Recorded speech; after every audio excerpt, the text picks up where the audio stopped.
My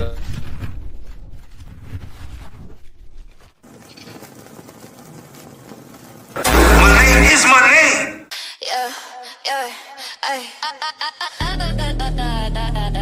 Diabolical divas. Diabolical divas. Diabolical divas. We're the ladies with the tea, spilling truth on every mic. Breaking down the games, men play, yeah, we're calling out the hype. Strong, bold, beautiful, we say what's on our minds. Welcome to Diabolical Divas, where the real talk always shines. Oh, Diabolical Divas, say it loud, say it clear, no fear, no filter. Oh, Diabolical Divas, if it's about men and madness, girl, we're right here. Diabolical Divas. Diabolical Divas. Diabolical Divas. Diabolical Divas. Yeah, yeah, ay. Diabolical Divas. Diabolical Divas. Diabolical Divas. We're the ladies with the tea, spilling truth on every mic. Breaking down the games, men play, yeah, we're calling out the hype. Strong, bold, beautiful, we say what's on our minds. Welcome to Diabolical Divas, where the real talk always shines. Oh, Diabolical Divas, say it loud, say it clear, no fear, no filter. Oh, Diabolical Divas, if it's about men and madness, girl, we're right here. Diabolical Divas. The opinions and perspectives shared by our guests and debaters on Paradigm Shift TV, 314, and the Versus series are their own.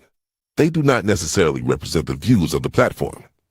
We support open dialogue and critical thought, but encourage viewers to think for themselves. Greetings, everyone. Thank you all for tuning into another informative video here on Paradigm Shift TV 314. I am one of your co-hosts, Ivory. And as you all know, I was born with a scale on me. Real heavy, nothing big, everything major. Ivory. All right, I'll pass the mic to my sister Light. Hi, everybody. It's your girl, the Diabolical Diva Light, and we are here tonight. We're going to have an interesting show. Shout out to the family. Shout out to Paradigm Shift. And big salute to DMG. Next is my sister Cookie. Hey everybody, it's Cookie. I'm chilling and drinking my wine. Shout out to the panel. Shout out to Diabolical Divas. Candy coated toes. Paradigm Shift. Hoes. Oh, yeah. Pod. I passed the mic over to Miss Sunday with the glasses on. Yo, it's Sunday Ray, the one y'all love to hate and hate to love. Shout out to the chat, DMG, the platform. Thank y'all for pulling up. We got a good one today. You already know Brodie in the house. Hey, what's good, y'all? Hold on. Dada. Oh, yes. Hold on. I need Hey, glasses. y'all. I can't see how many people are here. Oh, it's 6 of us, 5 of us. Hey, everybody, it's Diddy the Diabolical Diva checking in, saying hey, and welcome to our show tonight. All righty, guys. I guess tonight is Coach Brodie. Brodie is a sex coach, a boxing coach, and a rapper. Tonight he's here, and we're going to discuss a lot of topics. You know, Brodie is into BDSM and a lot. So we're going to get into some of his sex coaching topics. And one topic that I asked a lot of people, you know, what they want to know more about when we sit down with the sex coach. And the number one question is the throat asms. You go into that for us, Brodie. Break down how how do you give the women throatgasms? Can I just stop you real quick, This is Brody? Real quick, Brody. Brody, let me just say this. Hey, everybody, tonight one of our divas is not here. Our girl Sin, she will be returning next week. Matter of fact, she should be returning Sunday.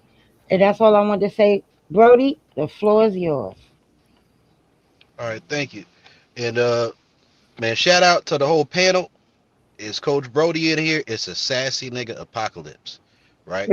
Uh, Let me answer this question about what really got me into giving throatgasms and then the process I had to go through to learn it. I think that there's a gap to bridge when it comes to giving throatgasms, right? Mm-hmm. Because there's a difference between fellatio and irrematio. Only a select few men in reality have ever experienced a woman having an orgasm while giving them head, and most of them are just situations where a woman turned herself on enough to have indirect clitoral stimulation. That's different from throatgasms, right? That's a beautiful thing to have, right? To be honest with you, I've probably given more throatgasms than women who just naturally just got off on just giving me head. I've had some, but not that many. Uh, there's a gap to bridge. The gap to bridge is, I believe, first you should understand cervical orgasms. If you don't understand the way to operate and stimulate a woman's cervix, uh, to generate orgasms, you're probably gonna have a very difficult time with giving throatgasms because the thought process behind it is pretty much exactly the same. And the cervix and the throat, they're both connected to the vagus nerve, right? That's over the parasympathetic nervous system, right?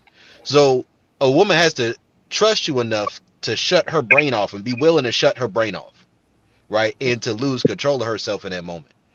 And the thing about throatgasms and cervical orgasms is once you give them to woman, they start acting stupid. So you got to have a lot of internal character and fortitude to not take advantage of that. You'll turn into a monster. Mm. Oh, interesting. So you say the throat is directly connected to the cervix? Not directly connected to it, but the way that it operates as far as orgasms are very, very similar, right? Okay. It's just like, I wouldn't say homologous. I don't think that's the right word for it because it's the same person's body and body parts. But I'd say the connection between the throat and the cervix, they work similarly, just like this that across people wires up, understanding that the clitoris and the penis are homologous, right? So if you know how to operate yours and then you imagine you miniaturize it, whatever would feel best for you would probably feel best for her, depending on how stimulated she is. If she been going to, to Rose City like crazy, popping that thing 3 times a night, okay, she might have a little bit of low sensitivity where you got to suck it like a pacifier. And I got some game for you to help with that. You can't use regular head techniques on the women who rosed out. You got to give them rose head. And that's good too with the rose head because it's a little bit safer. Not that much safer, but a little bit safer. Because when you give that rose head, you stay right on the clit. Right on the clit. Right? So it Mm-hmm. really don't take that much tongue work to have that little line at the bottom of your tongue hurting shit. When her clitoris is not very sensitive, just suck on the clit. You'll be all right. She probably been out there like crazy, and you'll need to be putting your mouth all towards the hole like that any type of ways, anyways. Unless you just on that type of time. I ain't gonna judge you if you on that type of time. We all have our moments. So I would like you to explain how do you go about coaching this throatgasm thing? Like how do you teach it? What's the steps in teaching it? I'll say this: a lot of guys haven't really come to me for the throatgasm teaching yet. That's what trips me out. It's like people come to me for different stuff. And most of the time, what people come to me for is like relationship advice or dating app stuff, like dating app, online dating stuff. I wish people would come to me more for the sex coaching. My clients, of course, as part of that process, it comes with the package if they come to me for coaching. But typically, people don't always come to me for that because I don't know. It's like sometimes some men want to pretend certain things don't exist so they feel more comfortable in a relationship.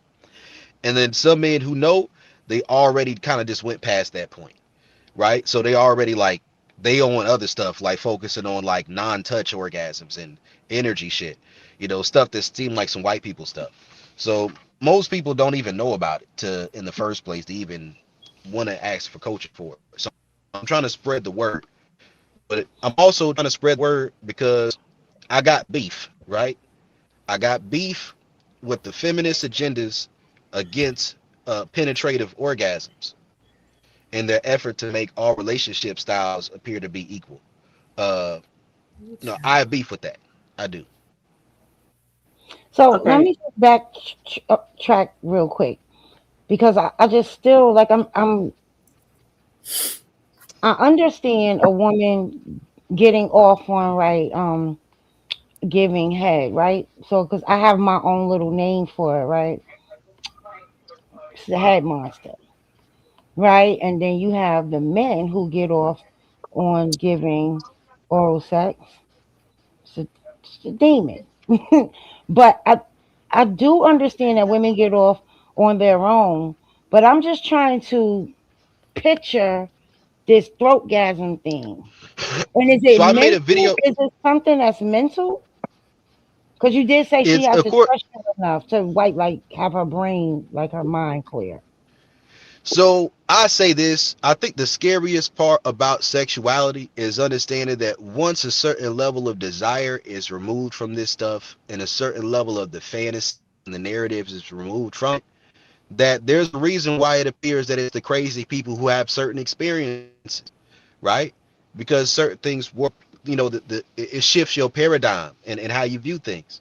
So what I say about that is like there's a difference between throat goats and headhunters. Most women who call themselves throat goats, the penis don't go past the trachea. It don't go past it. It just hit the back of the mouth, and then they call that being a throat goat. That's just being a headhunter. Headhunters are amazing. Headhunters give better head than throat goats 80% of the time.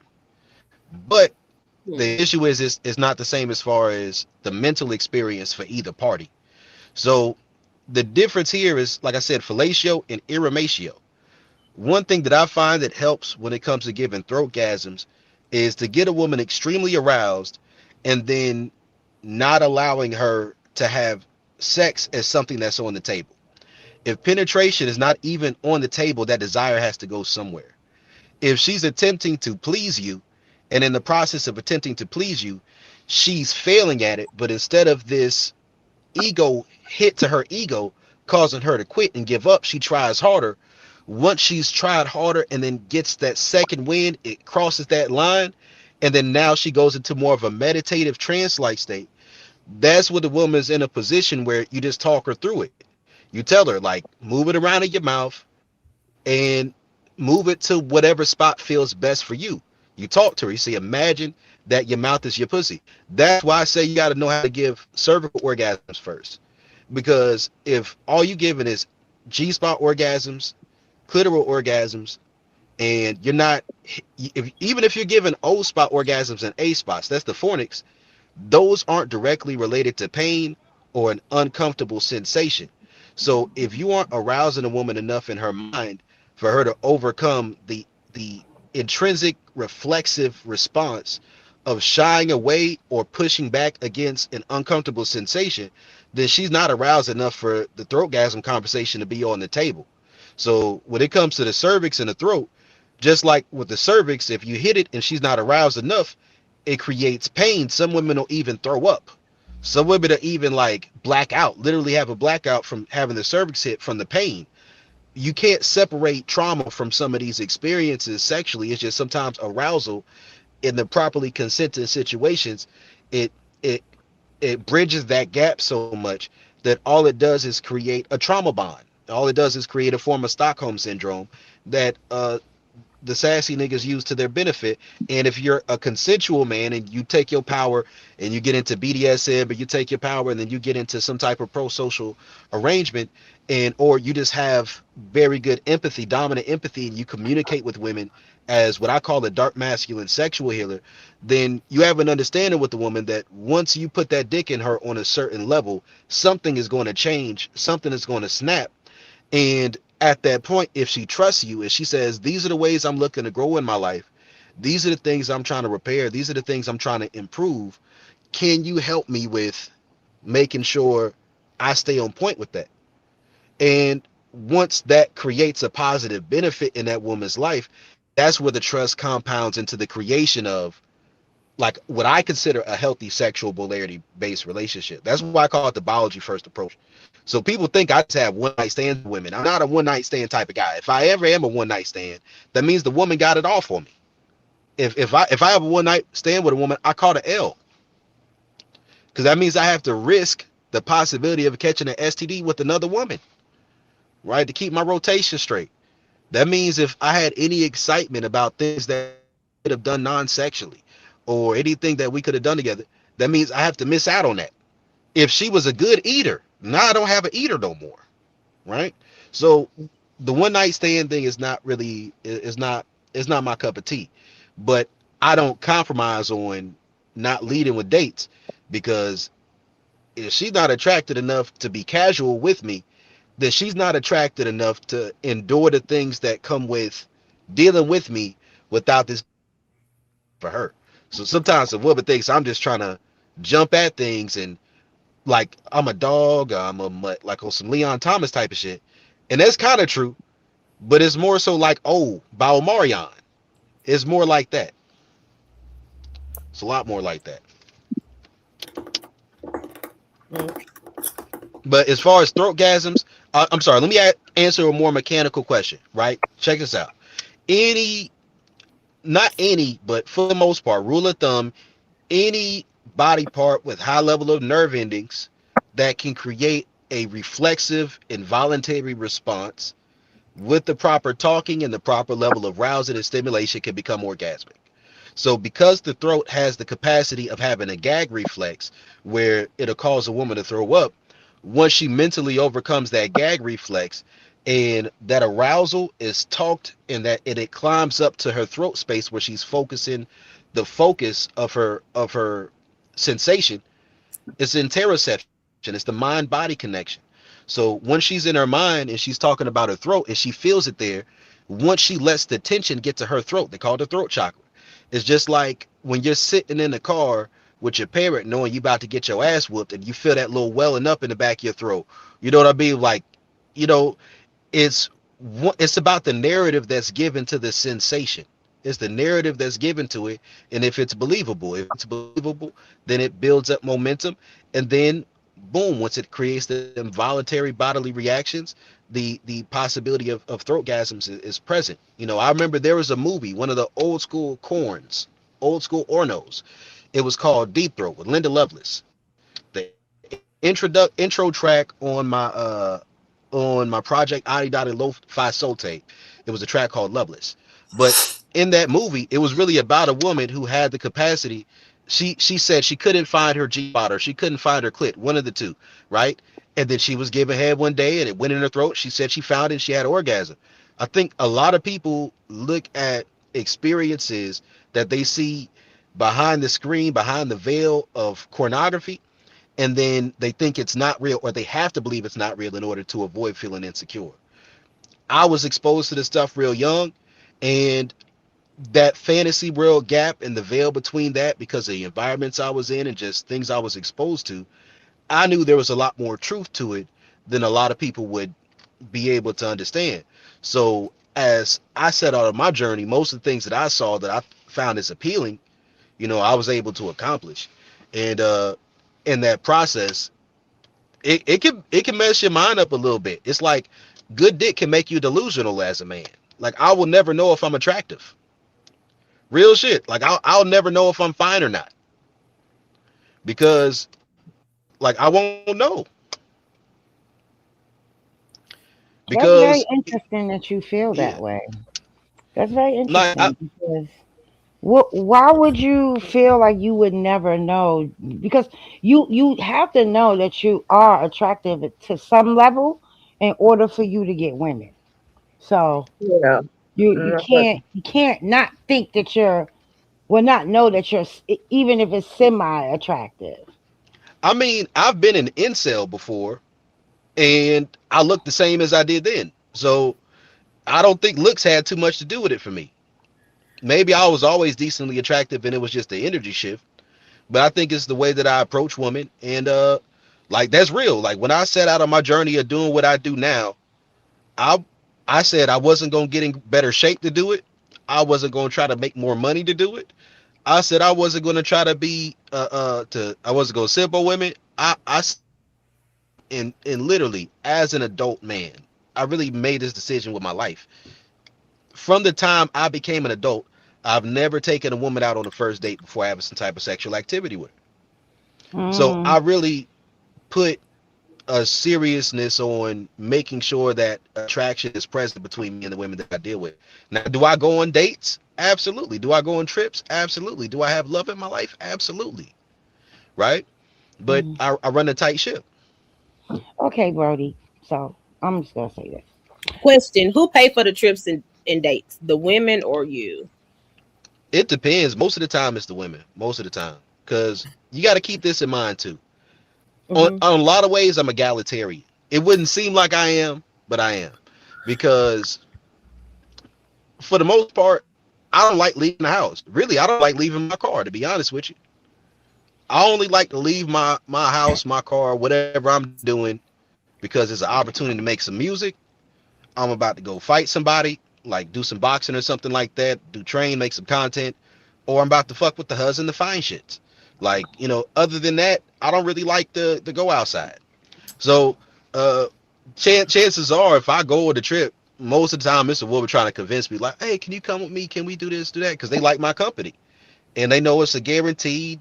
You gonna bust like crazy. Like, yeah, I've had women like that. Everything in life has its trade offs. Just because I say I'm a dom doesn't mean I think I'm the master of the universe. I'm not that delusional. I understand that everybody has things that they offer to a relationship. Now, the only way, the best way You're breaking up, Brody. is by offering that up front. Brody, you I breaking up. said one of the best ways is by breaking You up, still but I shouldn't breaking be up. breaking up. What's going on with that? Yeah, you breaking up. It's the universe. Blocking that bullshit. Oh, I'm sorry.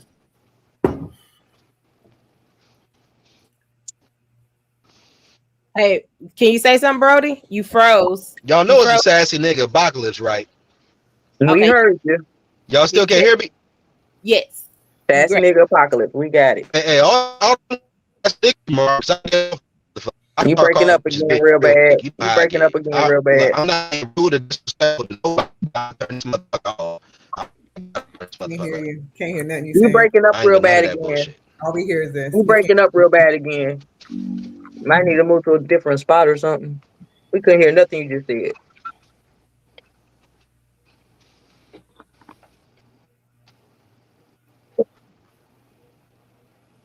Y'all hear me now? Yeah, seems like it. Y'all hear me now? Yeah. All right, bet. Yeah, y'all, we gonna be cordial tonight. We gonna be nice. I haven't been mean to anybody. You tell us we always nice. So let's move forward. Let's get into No, I already heard how. some side story shit. I'm being cordial in general. Can't I'm hear giving you. You Bro- breaking up again, Brody. Brody, share do me a personal favor. experiences. I'm We not can't hear using you. them with anyone else. We can't hear So you. if You I We hear breaking can't up shit, hear I'm you. gonna again. turn this bitch We up. can't hear All right. you. You're going in and you sound like a robot. You got to probably go in and out. You probably need to go out and come back. Or go to a different spot. Move to a different spot. Yeah, you robot 'Cause really Let bad, me go. I'll Brody. go out, come back. every time you start talking, it break up real bad. We go. Ooh, child. Can't stop blinking. Okay, so when Brody come back, we're gonna get into politics of sex and black male identity. Mm, interesting. Wonderful. Interesting. And we're just getting started. And for the chat, we plan on opening the panel at the like towards the end of the show. So if any of you guys or girls want to come up and say some things to Coach Brody, feel free. Yes. And also, I would like to shout out Black Fly. Thank you for coming to check us out. If you guys don't know who that is, that's Young Book Manager. Um, We're gonna have Buck on the show. We wait on the date, but Black Fly is in the building. Thank you. Salute, Black Shout out, Flag. shout out. Shout out to Wall Street Willie. We're gonna have you on the show one day too. Kenny's far away from home right now. Yes, Thank you. We waiting on Brodie to come back in. He was having some technical difficulties. So, okay, what do you guys think about what you heard so far? I think it's interesting. Well, for me, right? I think it's interesting because I know that again, a woman who absolutely likes giving head, where she is not doing it so much to please the men, but it turns her on, so she's really doing it to please herself. Mhm. I know that women have orgasms for that. I was trying to get him to really go into the connection between the throat and the cervix, but he kind of, maybe because he has a package for that, he doesn't want to give away that jewel. I don't know, because it Mhm. seemed like he kind of like skated around it. Right, right. I guess he said I can't give y'all everything. So, Coach Yeah. Brodie, we waiting on you, bro. Anyone else have anything to add? I'm just listening and absorbing. He's just Yeah. Paula, you on mute, ma? flabbergasted. I'm just listening. I think she's frozen. No, she's not. What Can't do hear y'all you. think about She's not now. She was frozen a minute ago. his breakdown on the throat goats and The head monsters. head monster? Uh-huh. I disagree. I disagree. But I'm not a man, right? So I don't know the difference. I don't know what the difference is with just hitting the back of a woman's throat as opposed to going past her tonsils. So I don't know. Mm. Mm. And I know, like, for the women who have gag reflexes, all you got to do is like hang your head off the side of the bed, Mm-hmm. and it's all throat from there, baby. Oh, okay, okay. See, Also, there's an old trick, right? If you uh-huh, take your thumb and put it inside of your hand like this, uh-huh. it kills your That's gag it. reflex. Mm-hmm. Hmm. Can y'all See, hear me? see, sis. We see you now, Dita. Okay. We hear you, sis. All right. I don't know. Call Brodie real I quick. agree with the head monster because there's a throat goat and a head monster. I really believe they're the same thing. I don't know the hit in the back of the throat. Okay, I mean I can understand that, but that's part of giving head. So I'm a little Can, confused. can all women flex their throat, or is that a special trick? Yeah, all women can't Well, do it. yeah. I mean it's easy. If you let me tell you the easiest way to do it. If you happen to be laying on your back and you put your head off the side of the bed, it elongates your.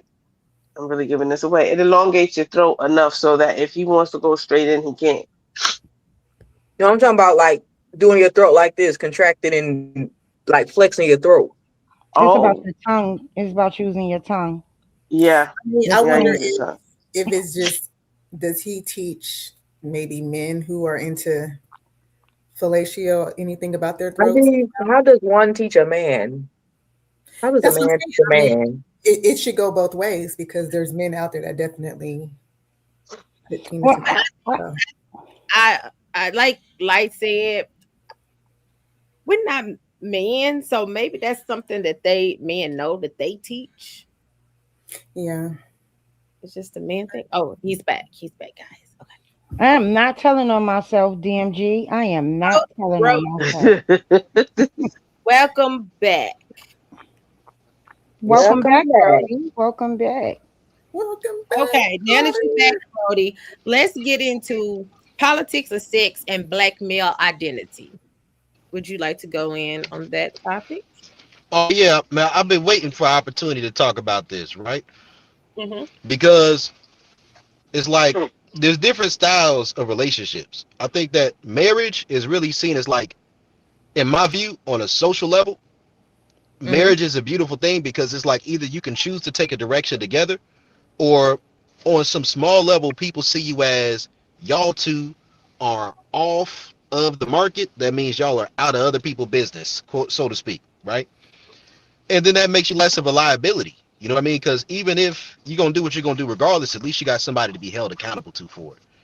But the politics of that when it comes to being a black man is that you have to think about the difference between would you rather see yourself as a man first, right? Or as a black man first. And it depends on how you prioritize it, how you prioritize things with your social views. And that carries itself all the way down into the content that you take in on a regular basis. And most people's political views these days are really just based around the content creators whose views that they enjoy, if we're going to be completely honest about it. So the politics of it, in a lot of ways, it's like uh, some stuff is illegal, of course. That's something to factor in.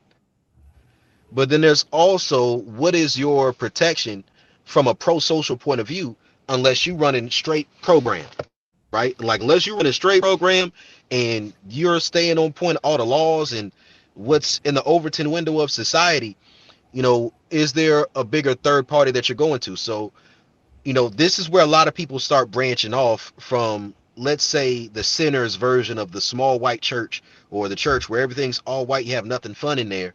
And then you start branching out typically through school or through the military or through the street life or through some type of influences. And then each of those things on a wider scale of the social Overton window, when it comes to social engineering, are tied back to some type of political point of view.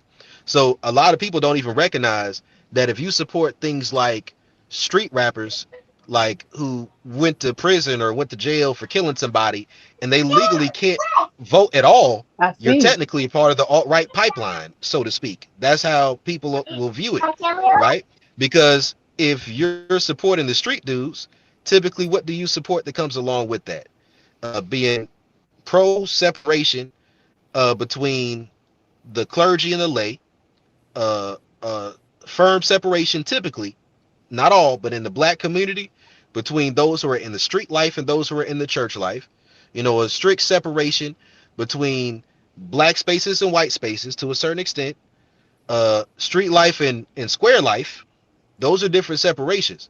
So it's the creating those separations. Typically, what comes along with that is also a strong separation between a black heterosexual straight man and anything else being gay. So the women who support that same view, they're also part of that pipeline. And even if they're bisexual and promiscuous, they typically wouldn't be truly considered like ethically non-monogamous. Uh, a lot of black women in our community that I've seen personally prefer sexual duplicity over communicated boundaries when it comes to styles of relationships that go outside of the norm. So a lot of people with a church background, it's like either you're married or you're single and working towards getting married, or you're out in the streets. So it's not really a safe haven in the streets. It's just everything goes. And I think that perspective has affected us negatively when it comes to sex education, because especially when you come from a church background, there's not a lot of communication about it. It's oftentimes, if you step out and do what you're not supposed to do when something bad happens, that's what you get for it. I'm not supposed to help you learn how to do right the wrong way. I mean, do wrong the right way, right? And that gets people in a lot of trouble where you get excluded from certain things once you make certain decisions.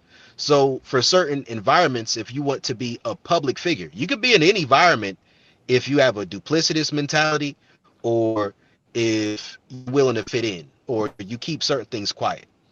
But if you want to, or you want to just go to the back of the bus. But if you want to be a public figure, that's where your relationship life will eventually come under scrutiny. And if you're not in alignment with the politics that you're pandering to, then typically that's how you get canceled. So like a lot of people talk about being polygamy, but one, polygamy is illegal in the United States, right? So they say, well, since polygamy is illegal, then I guess I'm polyamorous. But that you might get that off with black people who don't know that much about certain communities. but there's certain rules for being polyamorous. Like that, the politics go all the way into your bedroom. So if you're polyamorous, to fully have the support of the polyamorous community, you have to be with ethical non-monogamy. Ethical non-monogamy don't just mean you're honest.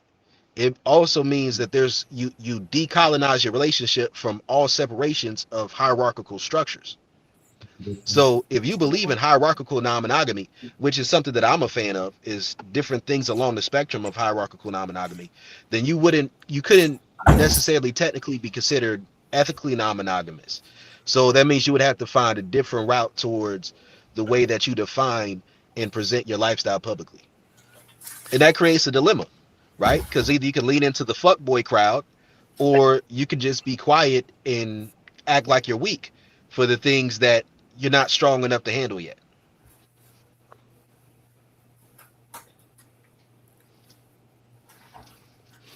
Okay. Interesting. Interesting. So would you think that because I noticed you made a different you made a separation between the street dude and um just regular men. So what would you say the biggest difference between those two are? If I really were to give an answer, I'd say, and this isn't always like 100% across the board, but I'd say it's how much you trained your nervous system to follow through with acts of violence or breaking the law.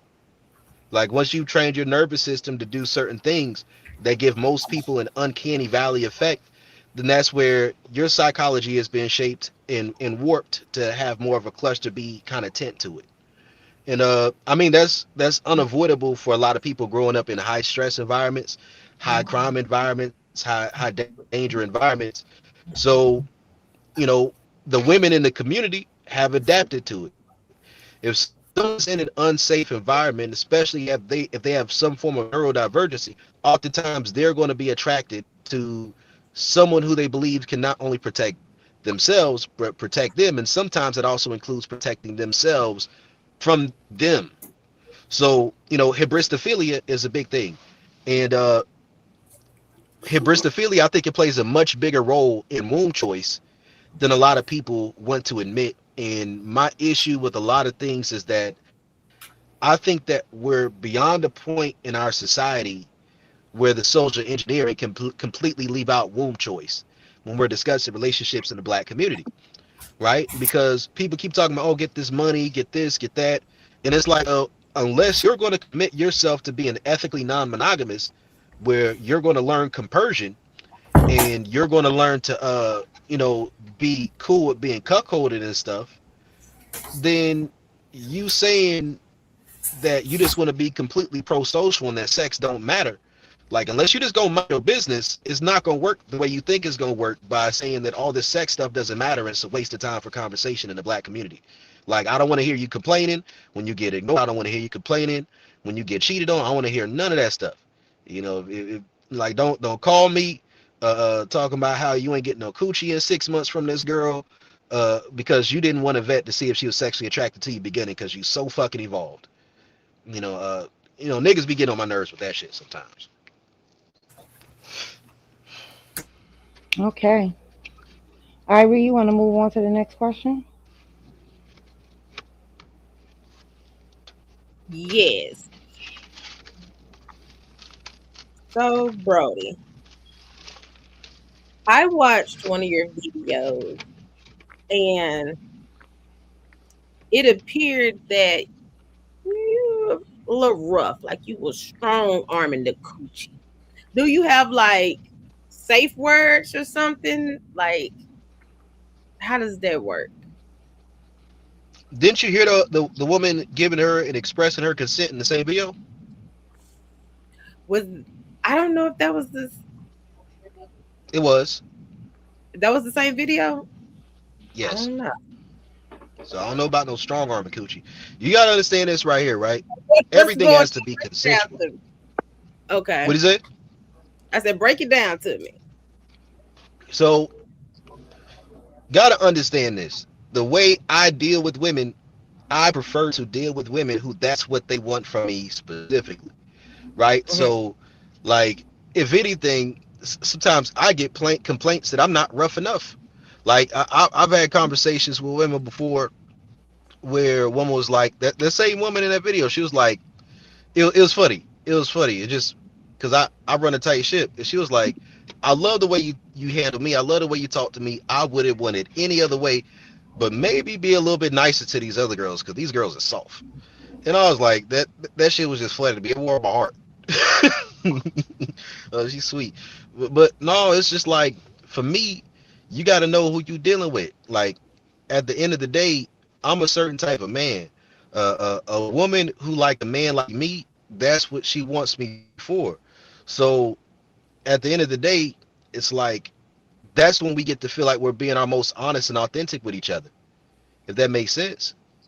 Like, to me, that's real. Like, for some people, the BDSM stuff is just role play, right? To me, that's showing my real self. You know, a woman has to earn and work for the opportunity to deal with the real me. After, unless that, she gonna get some type of representative. My representative is still honest. My representative still gonna tell her the truth. But a woman has to work for it, show me that she deserves for me to rough her up. Like, I had to learn that. I had to learn that in life. Like, I don't even really do punishments. You know, some people in BDSM, they do punishments. I'm gonna get back into it because I have that level of trust with a couple of women now. But I stopped doing punishments altogether. Like, I don't have sex with a woman because she get on my nerves. Get on my nerves, I ain't got no dick for you. You can call me gay, sassy. You can say narcissist. I don't give a fuck. I ain't got no dick for you. Consent is a two-way street. I dropped the video one time and I said no more dick on an empty stomach, right? Niggas thought I was joking. I bet ain't nobody got no dick with my stomach empty since then. Not one crumb of dick was gave up when my stomach was empty. What is a punishment? Not one. Hello, can y'all hear me? It's or like, so when it comes You to hear me? submissive women, there's something called pain sluts, right? So yeah, I can hear you. There's something called pain sluts, right? And there's oftentimes in the BDSM community called brat shaming. Somebody else gave me a new word lately that I liked. It's called brat wrangling.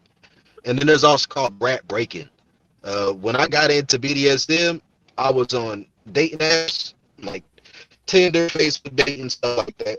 Brodie, your phone is And breaking I up. needed somewhere to. Brodie, can you hear me? Hello? I'm breaking up still. Yeah. Yes. Try now. Am I still breaking up? No. No, you sound good. Hello? Yes. Can you Yeah. hear it? I sound good? Mm-hmm. Yeah, you sound all right. Yeah, so there's brat taming. So there's brat taming, brat wrangling. I like the word brat wrangling better because if somebody's a brat in the nature of who they are, that's never going to fully go away, and you shouldn't want it to go away because that's who they are, right? But you know, there's brat wrangling, brat taming, brat breaking.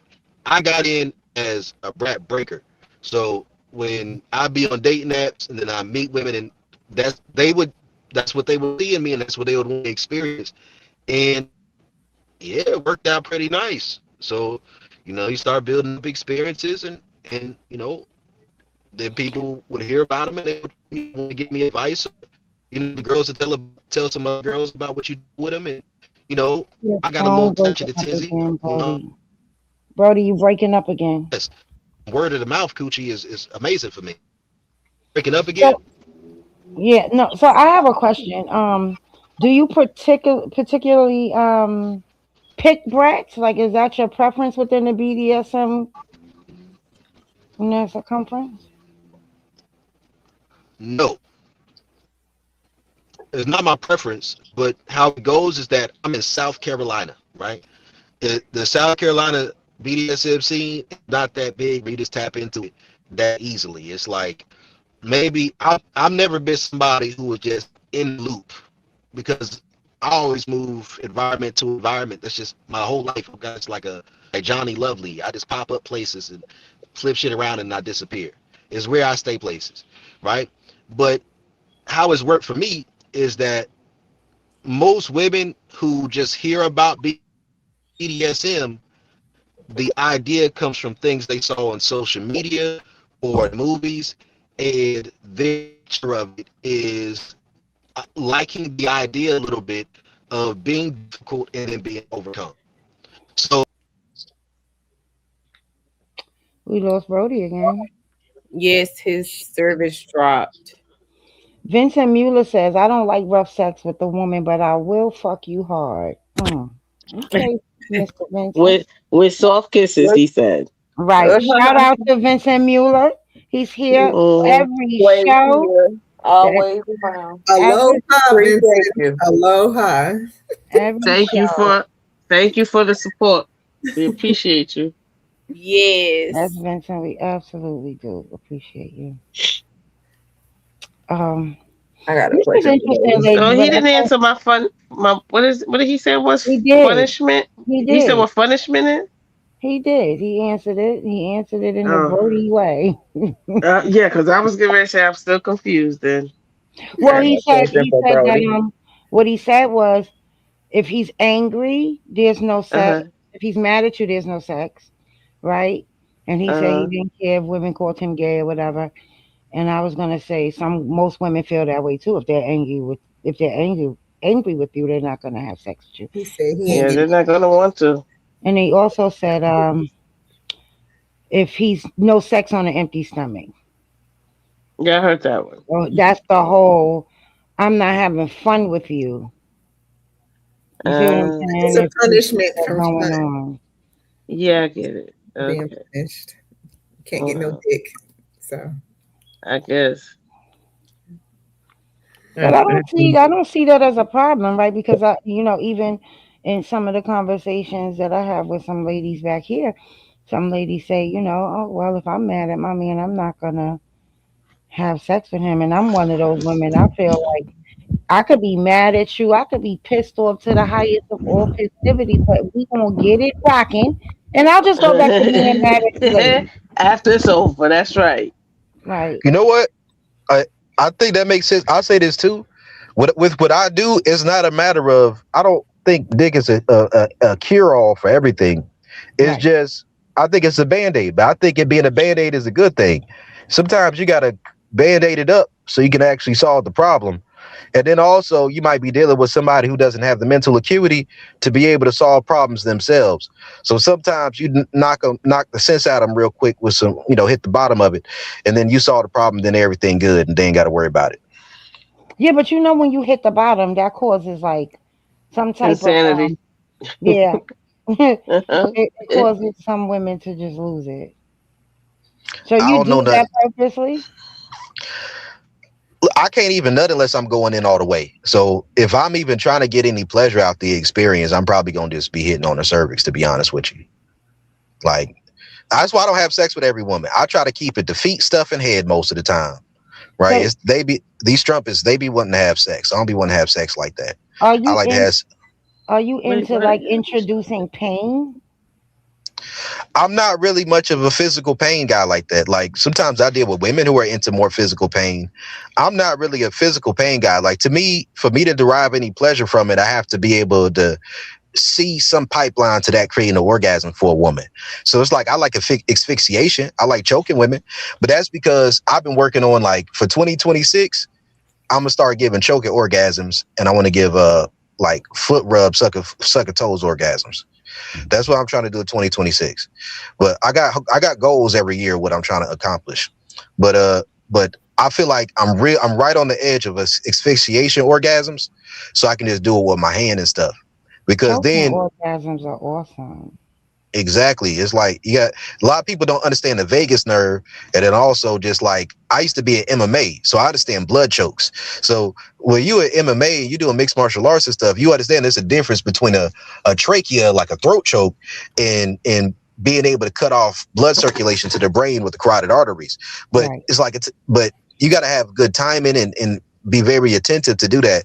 Now, some of these women crazy and they really want to get knocked out and stuff. I ain't trying to do all that, but uh, yeah, but but all my submissives have been black women. So That's more so like some white girl stuff. I think I could be Yeah, wrong, but because I'm a switch, right? I could be a dominant or a sub. Um, but I really want you to explain to the people what the vagus nerve is because you keep mentioning it a lot, and I don't think a lot of people know what that is. so it's a nerve that, of course, like all nerves, comes from the brainstem area, but it goes all the way through around the neck, the throat area, and then it goes all the way down to, I believe, the uterus area, and it receives indirect stimulation anytime something is going through the throat passage or anytime something is pushing up on the cervix. So because of that, it's like, well, you understand that. That's why some women, like real stuff, if a woman has a binge eating disorder, oftentimes if there is a oral fixation connected to the binge eating disorder, if she's aroused enough by a guy, she can replace her binge eating with eating dick, and then everybody's happy. Ooh, child.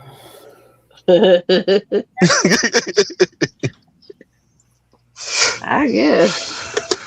I'm looking No, at this. like, because when you do this stuff properly, it's like, to me, I don't like, I'm very strict about how I let women get into dealing with me because I know how things can turn out. But I haven't dealt with too much crazy stuff for women. Like, I don't know. I think I always let women think I might be a little bit crazier than them. Like, that's what I do.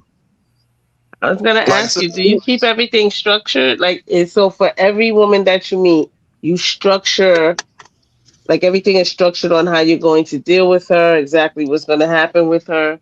Is that how that goes? I have a program. I structure myself. Really, women can do what it is that they want to do. I have very low maintenance, simple requirements for women to get into the door, but it weeds out most women by proxy. So it's like if a woman can't follow what I call as FSS, we just not gonna work out, right? This is not gonna work. But it's protected me from a lot. It's been times where it's protected me from STDs. I ended up finding out about it later.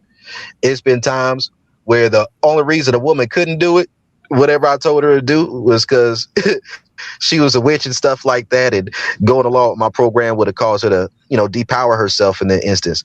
But it's like, to me, because the crazy thing is this, unbeknownst to myself, but not really unbeknownst to myself, I spent so much time studying the esoterics that I always, like, every time I meet a new woman, I'd hype her up in her mind like this is about to be the best coochie I ever had, so that I can mentally prepare and pre-K myself. So it always disappoints me a little bit, and then I can really just take her on through there. And in the process of that, I used to just hype women up as, oh, there's witches this, witches that. And then it turned out, it was like, hold up. How do I know more about this than she does? I fucked around this year after my Kundalini experience. Why do I feel when it's a Mercury retrograde now? It's a sassy nigga apocalypse. I ain't like that too much. I ain't appreciate that. I'm like, this is the gayest shit ever. Why the fuck do I feel Mercury retrograde? Mm. So I just want to tell the lady something that deep breathing and yoga and meditation stimulates this vagus nerve. And the more that you stimulate this vagus nerve, the better orgasms you can have because it's a mood orgasm, right? It lowers your heart rate, it lowers your blood pressure. So if this nerve is stimulated, it releases oxytocin and all of these things. It's wonderful. Thank you, Brodie. I feel like it's important for people to know that singing also stimulates it. Hmm. So I'll say this to women too. This is just something that dropped in my spirit real quick. This is a word for the women who have less endowed men, right? If you want to have a throatgasm, but he ain't packing enough to actually go back there, just hum on it, right? Moan and hum on it. Feel the reverberations in your chest up through your neck area, and get into it, and you might be able to get there. Yes, Brodie, that does work. It go works. ahead, go ahead. It does work. I've done it a couple. I've had to do it a couple of times. It's a different feeling for you. It's definitely a different feeling for him. I feel like I feel like with certain stuff, everybody wins. Like, don't nobody lose. Like, what does a woman lose by moaning when she giving head? Like, Does she lose? Does he lose? It's only a benefit. It's only upsides. Hmm. Yeah, Yeah. it's just Go ahead, Paula. no. Go ahead, go ahead. Like, So what Brody is really talking about is the rest and digest moment. Yeah, and I think also too. I say this, men. I want to present this because that's why I have to share what I share, because what I learned is that in the process of the lifestyle that I've lived, that I've been in some treacherous waters. Like I've been in some dicey situations. It's typically always turned out pretty well. Nobody got hurt. Nothing crazy happened. But a lot of the things that people role play, I've been in the experience of the real thing. So my perspective is a little bit different. So it's like when people talk about like daddy doms and littles, it's like I'm neurodivergent. So naturally I've attracted neurodivergent women in my life. Almost every woman who's ever loved me, like once she feels comfortable with me, they just become age regressive. So I didn't just call myself a daddy dom. Just most women, if they get comfortable enough with me, I just become daddy to them. So like this was even before I was like in BDSM title relationships. It was already that way. I think a lot of this BDSM stuff is just, to me, ways of reining in what's naturally occurring and giving titles and structure to it so that you don't abuse what naturally occurring dom subdynamics and power structures occur in our everyday relationships.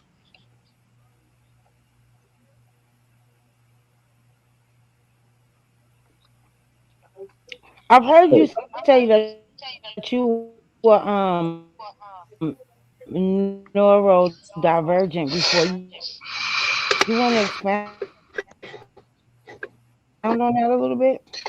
I was diagnosed, only thing I was diagnosed was ADHD, right? But that was when I was like 6, 7 years old with certain stuff. you At going in times and out where again, Brody. call in is uh, hello, Yes. hello. Uh-huh. Okay, you Am sound I am better I clear now. now? Yeah. Uh, I learned to. I was diagnosed with ADHD when I was about 6 or 7 years old. Uh, and I've been called into social workers and stuff like that many times. Like as a kid, I eventually learned how to mask well enough to not really get caught by none of that stuff. So after being a little kid, I got to the point where my honesty, like me being legitimately honest, I sound reasonable. Because for me, Rose, I set hard boundaries in place for myself with things I love myself to do.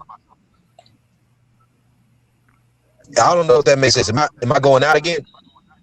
Yes. Mm.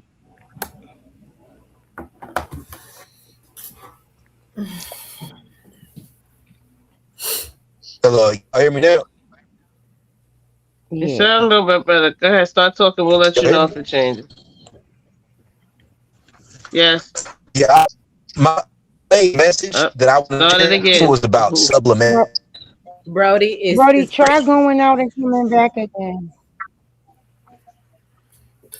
All right. Let me see if I can leave out. No, you fine. You fine. You fine. You fine. Brody, can you hear us? he Nope, left. he left. He coming back. He was already gone. I think his phone was like Right. lagging. Hmm. Um. Is he in his car? Yes. Oh, no wonder. Okay, so he's Yeah, probably he on his hour break. Oh, okay, so he's in a I dead hear a spot. little, I hear an echo too. Yeah, I You hear hear that though? the slight echo. Oh, look, yeah. I don't hear one. Do you guys No, like I men don't hear. that moan? Uh, Y'all like men that moan? yeah, you Absolutely. have to. They have to. Isn't that sexy? Moan, growl, It something. is. Oh my They god. have to. Because you know why? That just lets me know that you're enjoying this and I'm doing the right thing. I'm trying So to that's tell gonna you. push. Yes, that's gonna push it over the top. Waterworks. Mhm. Yes, waterworks. That's right. Definitely. This is a Definitely. really You down blowing me definitely turns me on like a motherfucker. And it don't have to be a hard moan either. It just, even if it's right. just a, you like, yes, I did it. I got you. Like, yeah, keep it coming, baby. Keep it coming. Let's get this going. Come on. Shoot. I think the Oh, worst and thing is that. this is an important part to leave out. You know what? This is something I forgot to bring into the throatgasm conversation was to transition, because it's a big jump that's made between the woman doing it for her ego and wanting to please you is the goal, to her own pleasure becoming the goal. So part of it is you got to know how to be intentional and a little bit manipulative with the moans to know when to get her back activated. But then you got to switch it. It's like a little switch that take place between rewarding her with moans for doing what you're instructing her to do, to those instructions leading her to her own pleasure. And they got to know when to take the foot off the reins and then stop focusing on your pleasure at all and then switch it completely to her so she can get her throat gasms off. And I took a lot of time trying to perfect this because, I mean, there's a lot of reasons, but one reason, well, I'll say this, I got to the point where, like, after I had my Kundalini experience, my power level got too high. So this shit was happening like the first 1-2 links I was having with women, and I got scared of shit. And I was like, all right, cool. Well, let me sit down a little while. And I went on my Darian. That's what I call it, a Darian. And I decided no more to go ahead and do something because when I was fasting and shit, my spiritual awareness was getting too high, and the power level on my It's going out again. so Vincent told us to keep it moist. It's going out again, Brody. so Brody, I have a question. What it's still happens going when out. you find a woman? Go ahead. No. What happens when you run into a woman who absolutely knows what she's doing, and all of the things that she does to you is more about her own pleasure as opposed to your pleasure? I mean, uh I did a fight recently. It was shouted out to the cougars and the eaters, right? I gotta keep some cougars, some eaters on my team, cause everything ain't always just about me trying to dominate it.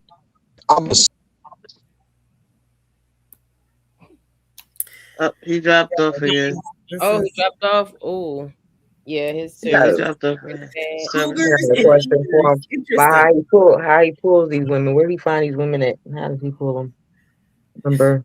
I want him That's to a good break down question. how do you activate the Kundalini. Any of the guys in the chat know how you activate the Kundalini? With I that, think Vincent might know. well, Alrighty. but yeah, I was saying that I'm a soft switch, but it's either in a compartmentalized area of where I'm soft switching at, or it's a situation where a woman is, I feel comfortable with her, like I feel safe with her. So dominant empathy is a two-way street. If you're 100% dominant, there's no real reciprocity in that relationship. But I'm primarily dominant. So once a woman can pretty much take what it is I have to give on a certain level, then just by nature, I'm going to feel like I owe a little bit of something back to her. And then it depends on which way she wants that. So some women, they'll want their power back more emotionally. In situations like that, I let women break my heart before, right? Because, you got to get that power back in some type of way. To me, I let a woman break my heart before I let her peg me. We ain't doing that. No booty. Okay, so No booty. No booty. Okay, No, because that's yeah. And I will have. We need to put the link in the chat, and so if anyone want to come up, ask Brodie any questions, you can. And the next question is, how do you activate the Kundalini? For me, I didn't do it on purpose. I think a lot of times when people try to do it on purpose, it ended up not happening. So to me, it was like I knew what it was as soon as it happened. I'll just say what happened. It was like a series of events that happened over the course of a couple of weeks. So one, I was going through some shit, right? I was going through some shit, and my wires were getting crossed up. I was having dom sessions, but my dom sessions was making me have flashbacks to my damn childhood sexual trauma and stuff. And then I was fasting for like 5 days off of coffee and and weed. I was smoking weed, drink coffee for 5 days, and I had a bunch of dom sessions. And then also I thought a nigga put a diss record out on me, and I started thinking violent thoughts. And then when I was writing my damn diss record back, started thundering and shit when I was on the road. And it was like God pulled me by my collar and said, "Nigga, you better not write this shit. Something bad gonna happen."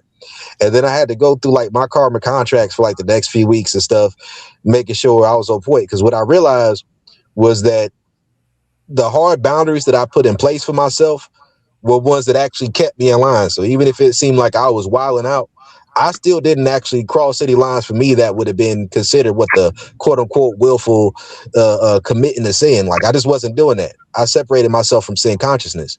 But what happened is once I crossed a certain line with unforgiveness in my heart, and I was getting ready to cross that motherfucker for real, it was like either you can cross this line, but if you cross this line, something's gonna happen you don't like. And I was like, damn. And then I started going through the scenarios of what could happen, and I was like, damn. Well, listen. Hey, listen. Hey, a nigga can hate a bitch so bad that they go gay. A nigga can hate a bitch so bad they go gay. That's some real shit. Okay, Brodie, you're sitting up here with a woman. Let's refrain from the B word. Okay, My bad. Okay. Mm-hmm. So, some of you fellas, hey, Prince, Judah, Von, Cosma, how are you? We're gonna drop the link, and any of you men, handsome men out there in this chat who want to come up and ask Brodie some questions, we appreciate it if you would. Ladies too, you're welcome, beautiful ladies. Paul said it's not working. Ivory. Yeah, it's not even coming up as a link. It's just saying StreamYard, but there's no hyperlink or anything popping up. But yeah, I took that whole series of events and just things that was going on around it, and just time period since then, and just decided to start working on an album just called The Sassy Apocalypse, because I feel like there's certain things that should be addressed. As much as I've learned in my studies, you know, being in these different spaces, one thing that always draws me back to my faith is what I call Enochian mythology, and, you know, the connection between the Anunnaki, the Dogon, the 200 Watchers, and the relationship to that and the other world religions, you know, compared to, you know, the faith that I come from. And by being able to tie those things back, you start seeing different archetypal patterns play out just through typology and symbolism. And I was like, okay, cool. Certain paths just ain't going to be for me. But I still had to learn how to operate out here. You know, I've been through those experiences of having that awakening, you know, as a Christian man, when you wake up and it's like you get born again. And then in that process, you're trying to navigate this world. But I was such a young guy, I still had life to live. So it's like you out here, and then you start doing your research and tying things back to the quote unquote Illuminati and conspiracy theories and major corporations. And in the process of that, that's what led me to being a part of like the original Red Pill, right? The original Red Pill about the conspiracy theories. And, you know, as a process of that, I remember listening to some pastors and, you know, the stuff I was watching on TV and commentary about it, and eventually transitioned to me, you know, getting into the Red Pill community about dating and relationships. So it was all a gradual, like, real progression for me. But the thing about it was I never followed anybody for real that I just had to disown, right? It's like so many things didn't check out over the years. So many things didn't pan out. But I think I've always had the ability to kind of pick the right person in the fringe groups, so that I've never really had to walk back the things that I've said or the things that I've felt. Now that puts me in a position where some people would just make their conclusions about who I am or what I believe or what I'm into because of the things I've associated myself with. But it's like I found the spaces that worked for me. Like I didn't have some like, oh, the red pill didn't work thing. I had the experiences where when I tried to leave being red pill and try to have me a regular little boyfriend, girlfriend, try to get married lifestyle, went monogamous for a little while, that ship tanked, and it went exactly the way my would think it would go. Me fighting as hard as I possibly could for it not to go that way. So, you know, I don't know, that's crazy to me. And then nowadays people call people incels because they follow certain content. I'm like, how you gonna call me an incel and I'm typing something with coochie on my mustache still? It's like I can still smell it. Like, how am I celibate? That don't make sense to me. But, you know, it is what it is. So, bro, this got a question. Like, you remember when we first met a while ago? It was like me, you, and Neil, a whole bunch of folks. We was on the phone for a long time. You shared a bunch of stuff with us. But like one of the things were how you like to, or not like to, but you use like manipulation and you create trauma bonds with these women to, like, I guess, I don't know, you know, get them to do what you want to do. Like, are you still on that type of time, or you got new tactics, or what you got going on? I wasn't even on that then. That's just what people said about me. Sometimes I just lean into what people say about me, because like I'm making so much of a funny thing to me that I wait to women I deal with. Like that's the funny thing. Like I treat women that I deal with in a healthy way, and then I just use the unhealthy words people put on top of it just to show I could do it. It's like, you know, to me, like one, yes, I understand manipulation, but a woman has to consent to my manipulation. If a woman don't consent to me manipulating her, I'm not allowed to do it.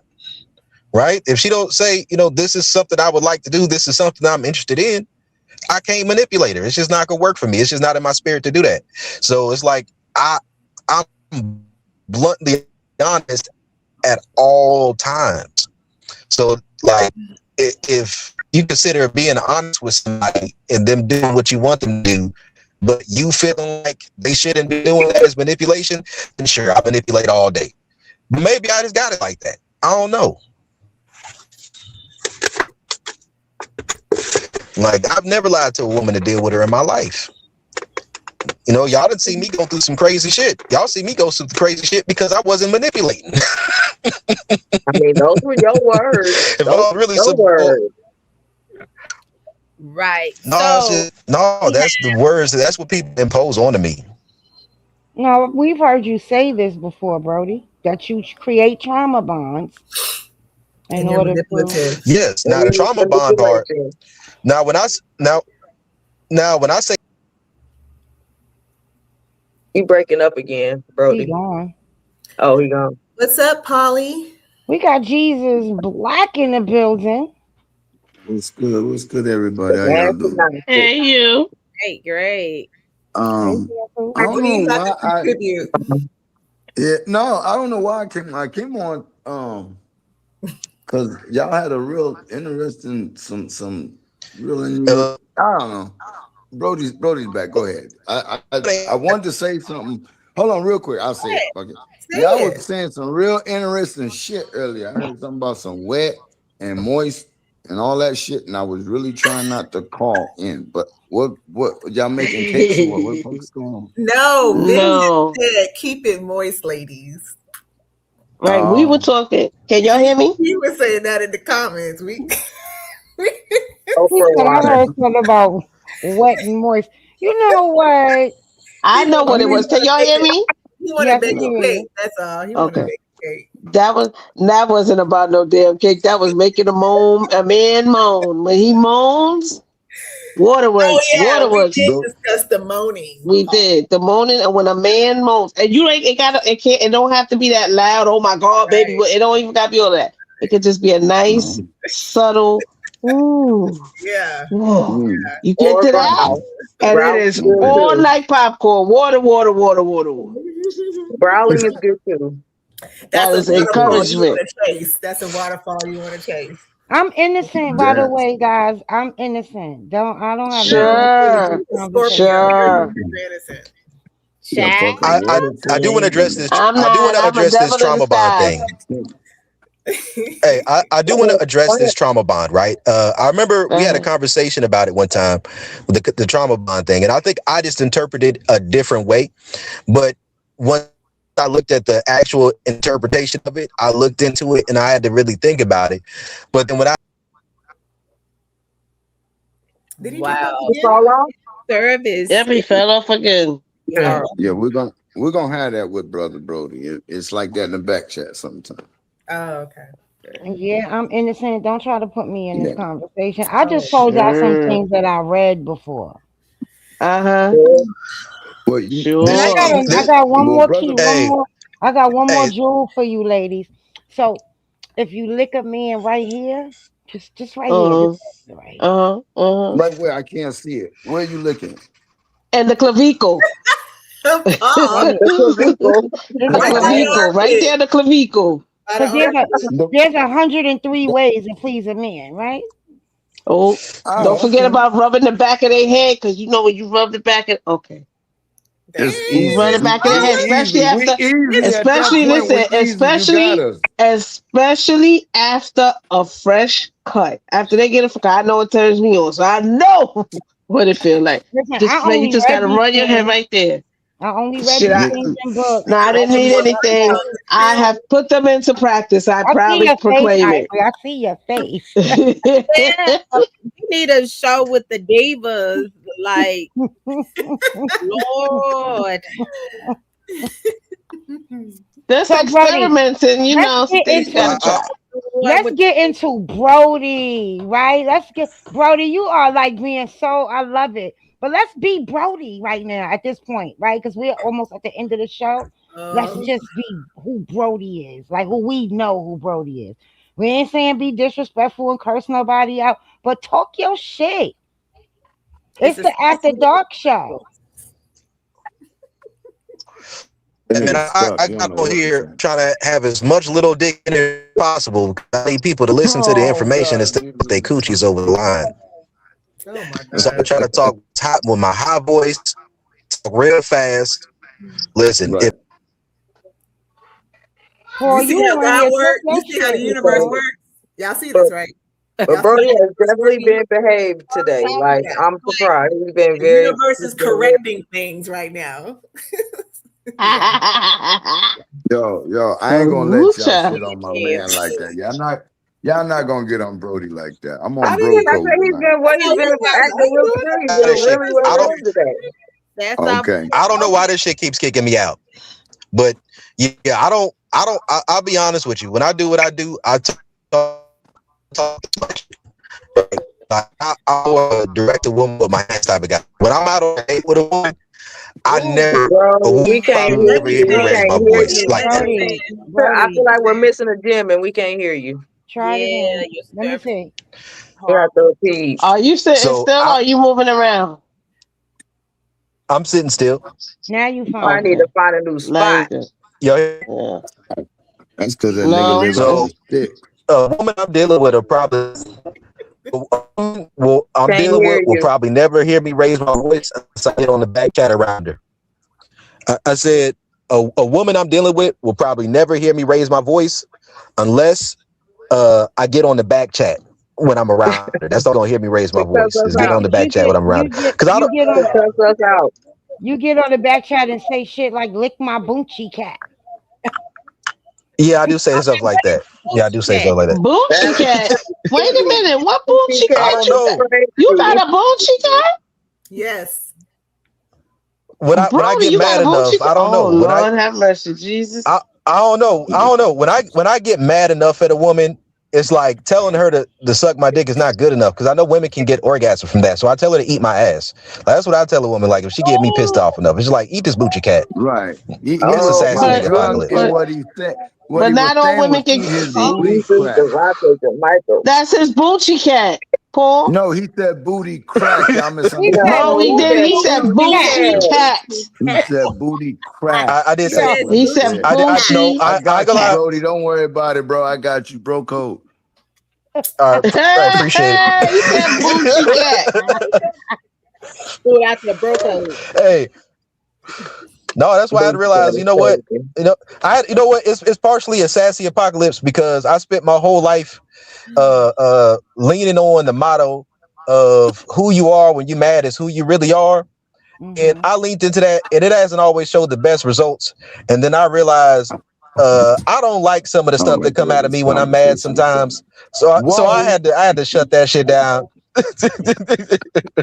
Hold up. Vincent said spread them, daddy. No, he's talking about the nasty apocalypse. Yes, we've heard some shit up out of you, brother. We have What heard I noticed is that people get on this show with us and they be like having these coming to God moments, right? So the people that we see outside of this show, like Brodie, you are not being Brodie right now.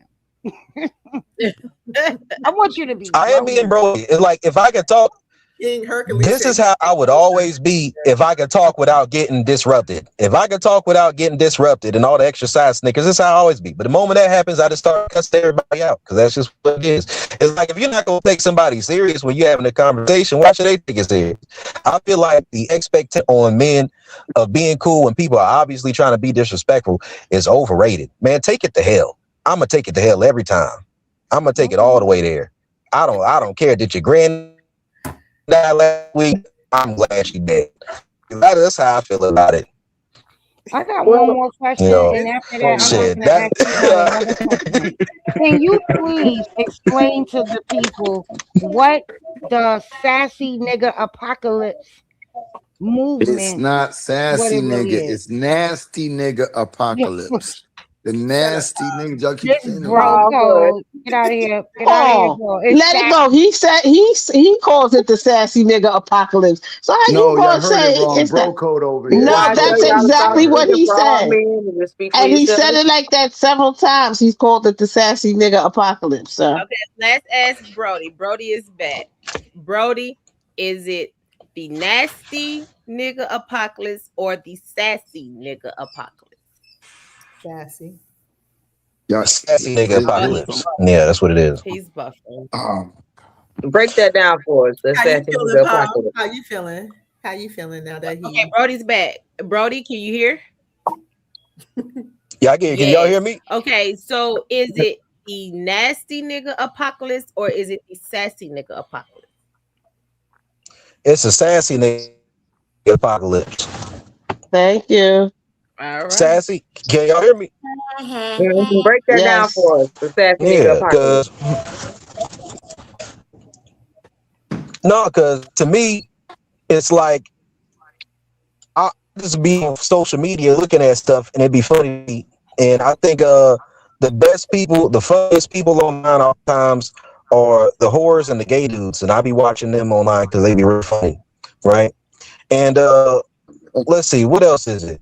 Like, and I would just see people say it's a sassy apocalypse, right? And they would call niggas sassy. They would have a list of things, like if a man having any requirements or expectations of any type of physical, financial, emotional labor or anything like that from a woman and call them gay. And I'm like, well, you know what? I'll go with the sassy part. I ain't touching no niggas or no type of Gucci cat. That's not for me.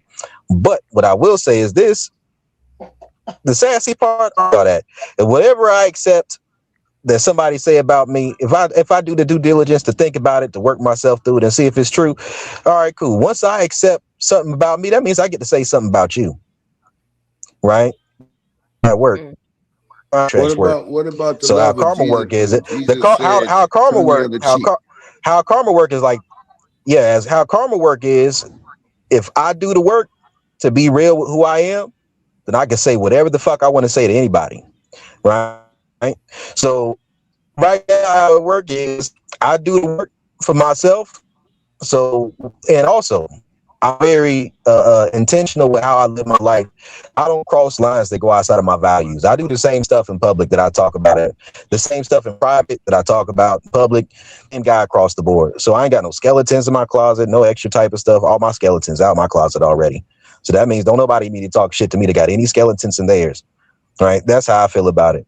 Like for me, they can say whatever they want to say about me. It's a sassy nigga apocalypse. Like, yeah, like if I'm gonna be honest, I've had times in my life where slinging dick has got me out of bad situations. You know, financial destitution, right? You in a situation where you ain't got it, and then who am I to be a man and be like, you know what? I don't want no woman to do this, do that. Man, fuck that. If a woman is like you ever have a woman tell you, if I leave you, it's because you don't let me help you. What? So you're saying you prostituted yourself before? I think is prostitution illegal? But yeah, but people do it. You sound like you just did it. You said you slang dick from financial destitution. That's prostituting yourself. I don't know what that is. That sounds illegal. That sounds real illegal. But check this out, right? I don't know anything about illegal. that. It's not illegal in Nevada though. You just sit down. I don't live in Nevada. Because there's always something. Matter of fact, hey, but my thing is this right here. But in all seriousness though, I reached the point when I had my Kundalini experience, the desire was in me to start pimping on hoes, right? I wanted to start pimping, and I had to fight it. And what brought me back was listening to my previous project, Adi Dottie, the Lo-Fi Soul Tape, because when I said my power level rose, it's like women started coming out the blue, trying to get me to be their pimp. They wanted to sell coochie for me, right? And I was like, I don't know. All the Diddy stuff was happening at the same time. The Diddy trial and the sex trafficking stuff, Mann Act. So I was real paranoid about that. I'm like, you ain't selling no coochie for me. If you sell that for you, then I guess that's what you do. But I'm cool. I don't want to go to jail. Plus, I gotta make music and stuff. I ain't trying to go to jail. Ain't no women in there. I ain't trying to go nowhere where no women at. That's too much for me. I don't want to be nowhere where ain't no husband, no fine shits. I don't like it. See, one thing is like, to me, I'm learning to adapt to just being real. Like, there's certain things throughout my life. Like, I'm doing a karmic cleanse right now. That's why shit looks zesty, because I'm trying to overcome my homophobia. And like, on some real shit, like, there's so many things in my life I just thought was gay. Hold up, dog. Hold up. Back the truck up. What'd you say about zesty? You ain't. It don't look zesty. I thought sassy don't sound zesty to you. All this shit is gay to me. Going to therapy is gay to me. Knowing colors is gay. I think all this shit is gay. I think all this shit is gay. Being on a podcast, nigga, go kill somebody. Go to war or something. Go build a house. Being on a podcast, this shit is gay. All this shit is sassy. What is we doing? You said going to therapy is gay? Yeah, I think all that shit is gay. I see what you did there. Okay, everyone, we have me, Lord Hemi, on the panel. Welcome, Lord Hemi. Me, Lord. But I saw niggas on the internet saying anything that's done that's not you being attracted to or sleeping with the man is technically not gay. Then I'm like, okay, cool. So what can we call that shit now? Like, I don't know. Like, it's different. Pegging a man isn't gay. What'd he say? Who pegging a man? Man isn't gay. Yes. A woman pegging a man. Some say it is, some say it's not. Man isn't gay. Technically, I think it's not gay, but it's no booty for me. I think it changed you. I done seen what happens when women get dick up in them, and I feel like the same thing happens to niggas when somebody go up in their booty hole. So I feel like unless you trying to tap into that part of your feminine energy, leave it alone. Like, don't go, leave it alone. Ain't nothing back there for you. But Brodie, I've heard you express that you would like to be part of the LGBTQ community without actually being gay, right? Now, but I they let a nigga in.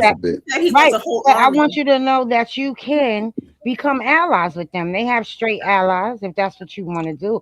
But I'm tapped in already. What I think is you might be a little afraid that you might run into something.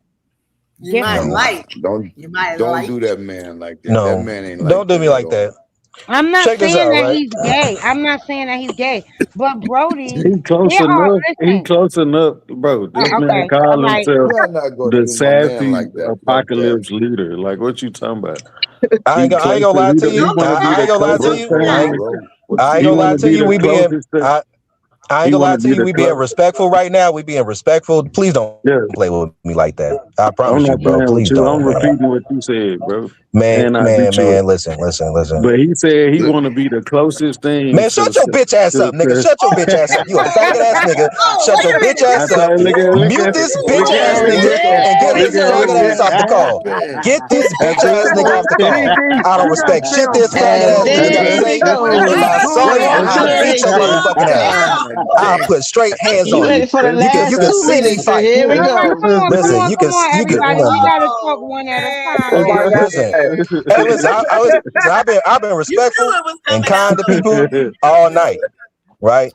Hey, listen, I'm trying to be cool. I don't like that type of shit. Unless you fucking somebody or you fucking somebody they fucking, just take people at face value about who they say they are. I think it's real simple. Like me, I'm somebody who actually is consistent about what I do. Sassy? But sassy don't mean gay. I said you sassy. I said you the closest thing to it. I didn't say you was gay. I said you sassy. You know what? You want to actually hear something funny? I'm gonna tell you something that nobody else called. I've never once called myself sassy. I just say it's a sassy nigga apocalypse. I just say it as a statement. You said you the leader of the sassy nigga apocalypse. You can be the leader of something without being it. There's niggas who be running churches who don't even be Christians. See, you trying to change it. See, you identified moving the goalpost. And you told us before you try to do the closest thing to that. You told a line, but you not like that. Like you not gay. You consistently said you're not gay, but you come close to stuff that would classify you as gay without actually being it. You said that several times before. I'll put it to you like this. There's on the call. That's borderline. The best thing, the best way. You never said you did no gay stuff. You just said you had borderline experiences where you like, that could, but you like, but I don't want to be gay, so I won't go this far. You said that. To me, no, it's more so. It's more so a matter of this right here. No, this is what it is right here, right? I realize I've been held back in my life by being homophobic not held back. Like there's so many beautiful things that you don't get to partake in because of your homophobia. Like to me, like real shit. What is that? So what does that mean? That mean you participate in stuff that's could be classified as gay, but you're not attracted to men, but you will do some gay stuff. That what let him give us an example of what he calls like a homophobic or something. I'm gonna give you some examples. I'm gonna give you some examples. Right? One of them, I feel like knowing too many colors is gay. Right? Now I'm trying to get comfortable with learning some new colors. No, I'm dead ass serious. This has been on my mind for a week. Like you like I feel like I realize that my favorite colors, like I always told people throughout my life that my favorite color was gray. But then I had to come to terms with the fact that gray is not an actual color. And so then I had to start thinking, what colors do I really like? And it's some type of peach, purple, some neutral type, some color in between there that is not for my heterosexual brain to know. I feel like learning the names of those colors is gay. So you saying if you like your favorite color is fuchsia or some shit, and so you think some shit like that. Like I feel like knowing them colors. Like I feel like knowing the word fuchsia. I feel like knowing the word fuchsia is a little sassy. I'm gonna be honest with you. I just knowing the word. Like, like what makes this funnier than anything else is that the people who actually know me up close know that I'm low key. Like, even when I'm trying to do shit, like I'm pressing the line of like trying to express myself more in a way that I would see as gay, that nobody even believes the shit or gives a fuck. It's just like, oh, he does Brodie being Brodie. So it's like cool, but it's little stuff like that. Like I don't know. Get it now. So you're not saying like you do gay, like real gay stuff. You saying like you do like shit that niggas that be like, this is gay. Like you took foodie ass on. You talking about like that type of stuff. Like a nigga would call you fruity from doing. Okay, I got you. I see you. At first, because see, you never said that before. At first, I thought you were saying like you do like borderline homosexual activity, but then you like afraid to step fully into sexually. Yeah, so everybody took that like you was talking sexual, bro. so And fellas, that's why you got a lot of we have two other men that want to come on. I'm gonna drop off. And I'm gonna give another example real quick though. I don't drive.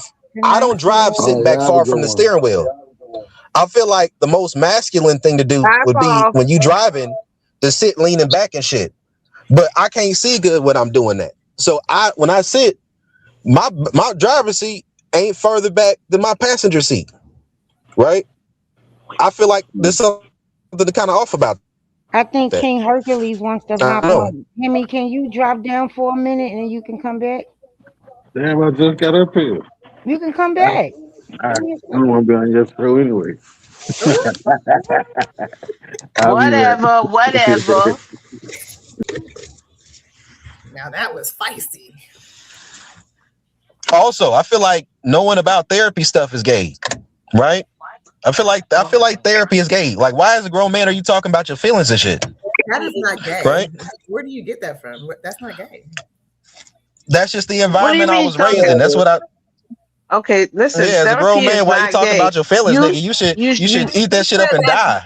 That's emotional. You need to. That's the problem. You need to talk about your feelings more, so you can stop being so damn abusive to the women that are in our community. Everyone, can y'all hear me? Yes. We have a guest on. Takari, you have a question for our guest? Takari, do I have a question for the guest? Yes. Yes, for Brodie. Coach got a question for you don't have a question for Brodie? Oh, for Brodie? Yeah. I'm tripping, my bad. Why do you think somebody talking about their feelings is gay? Because I write a lot of songs where I go out, talk about my feelings and stuff. So I'm trying to understand how you look at that as gay. Because that's in us. Those are emotions that's in us. I'm just being facetious. I'm a songwriter myself. I've mostly written love songs, right? But I just acknowledge that certain things come from a more feminine energy sometimes. And ain't nothing wrong with that. You know what I mean? But it's just like, you got to know where to put it to. Like, I don't think anything's wrong really with talking about your feelings and stuff like that. I'm just saying that from how I came up in what I saw, like, I may speak somewhat proper when I want to, but I'm a hood nigga. Like, let's keep it a buck. Like, I just grew up in a lot of different states. So my accent was based off of me just putting my own accent together. So I didn't have an accent from one city, but no matter what city I lived in, I was in the hood. Except for like one city when I was like 10 years old for like 1 year. Other than that, I've been in the hood my whole life. So I don't really like, I don't know, all that talking about your feelings and stuff. Certain areas, to me, there's things I've learned to do and adapt to from what I was exposed to. But I was too far ahead of the people who are around me. So I knew about communication and emotional intelligence and love language, all this other shit, long before the internet got around to talking about these things as talking points. Like, I knew about this stuff already. So I'm sitting here knowing about it, trying to communicate this stuff. And the whole time I'm trying to communicate it, all I'm doing is giving a playbook to these females to play games with me.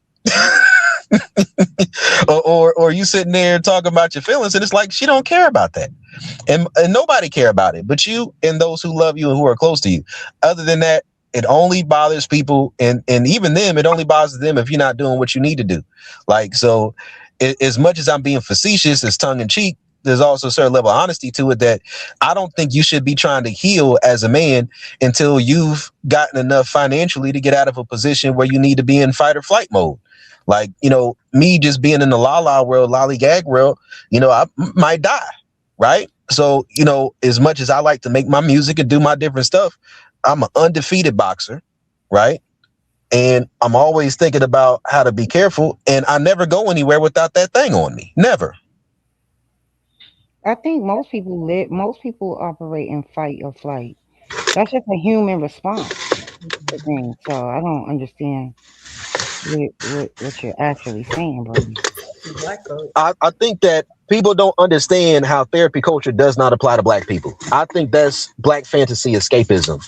And as much as I think for a lot of people it doesn't. I'm gonna be honest with you. I've been studying the therapy culture and a lot of that stuff for years.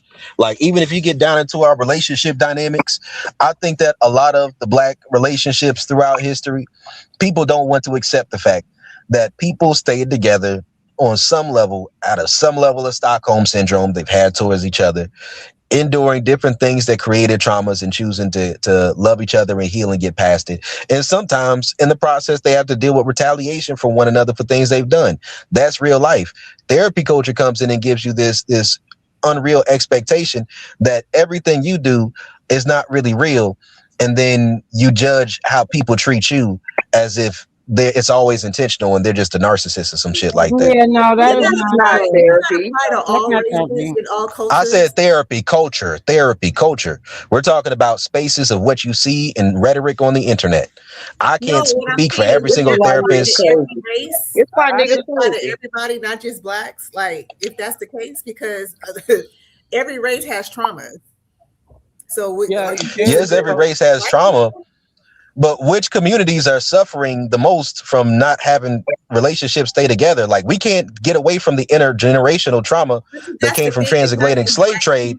And the fact that when you have multiple generations of a hyperactive nervous system that requires a certain level of force to get through your oppositional defiance, then oftentimes you not having hard boundaries around your environment is going to cause you to go to bullshit.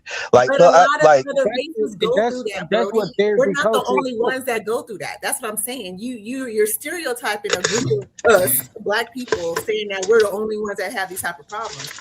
Every race has these issues. That's what therapy coach is for. One, we're talking about social engineering and ecosystem. If your ecosystem isn't naturally protected from enough of the violence, enough of the financial disenfranchisement, and enough of the predatory practices from accountability within your community, in order for you to live this idealistic therapy-based thought process, then guess what? You're only going to be sheep to the fodder unless you're in a containment of some community or some franchise that's going to protect you. So, like, yes, it is more about black community because we don't have a fucking community, right? If we had a community, then maybe you could say it's not exclusive to the black community. But unless you have unions in whatever area you're in to protect yourself, and unless you have a certain level of protection, see, like a lot of white people who are into therapy culture from a suburban middle class area where you might have not everybody, of course, not everybody, but you got the homeowners association. Motherfuckers can't even have their grass looking crazy without getting snitched on. They got Karens, right? So, now that Big Mama and them dead, what you supposed to do, right? Like, this is what people don't understand. Unless you have the protection within your environment, you have to defend on yourself. If you have to defend on yourself, that means that the characteristics and traits that are considered cluster B Machiavellian characteristics, if you want to have any type of social status, they have to be activated. And not everybody has the ability to activate it and make themselves a psychopath where they're still able to present themselves as a nice, kind person. So for the people who don't have the mental acuity to do both, then they have to find whatever lane they can get in with, whatever skills they have. Okay, can we just scale it back for a second? Please define for the people what therapy culture is. To me, like a lot of these things that I say, it's an impression. It is meant to be somewhat vague. When I say therapy culture, I mean when you see certain words online, like you see the word gaslighting, or you see the word stonewalling, or you see a lot of these things associated with the cluster B characteristics, the narcissistic witch hunts and crazes.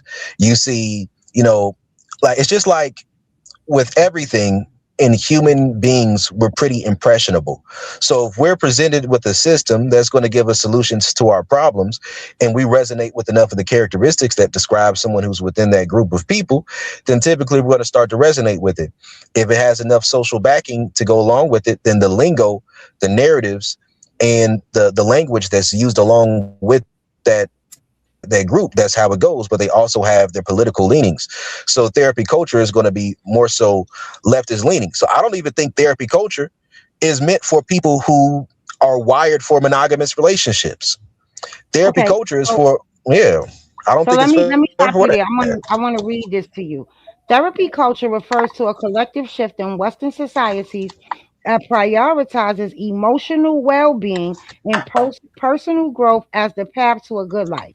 It's characterized by the use of psychological vocabulary like healing and self-care to navigate life's challenges, and a focus on introspection and emotional expression.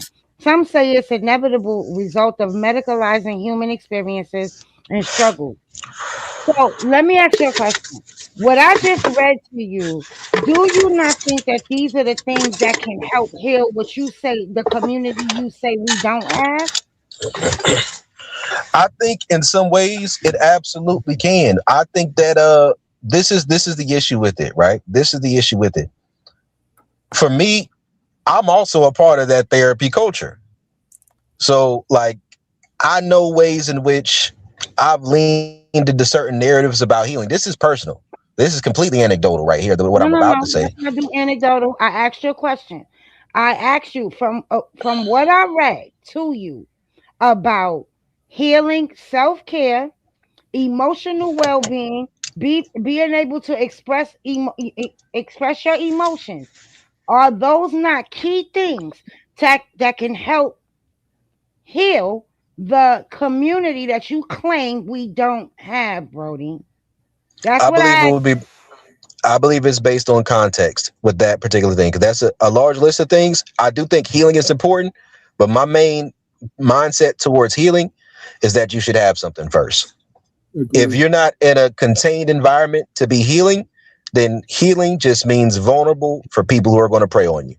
Okay, so Hercules, you agree with him? You think you have to have something in order to heal first? Peace. How you guys doing tonight? Hey, How how you are doing? you? How are you? First time seeing you guys. I've been on Paradigm Shift before, but I'm usually on with all the jackasses on. Like Jashub, Hemi. But hey, I've been listening. You know what I'm saying? And I you know what I'm saying? I can't agree with a lot what the brothers be saying, but some of the stuff he's saying I agree with. Now, when you was asking the question about the culture, the definition, I agree with what he said because I mean, for me, I'm a I guess you could say I'm a black nationalist. Like I have that Pan-African mentality. So we have to look at things as we have to take some of the things that we get from mainstream society with a grain of salt.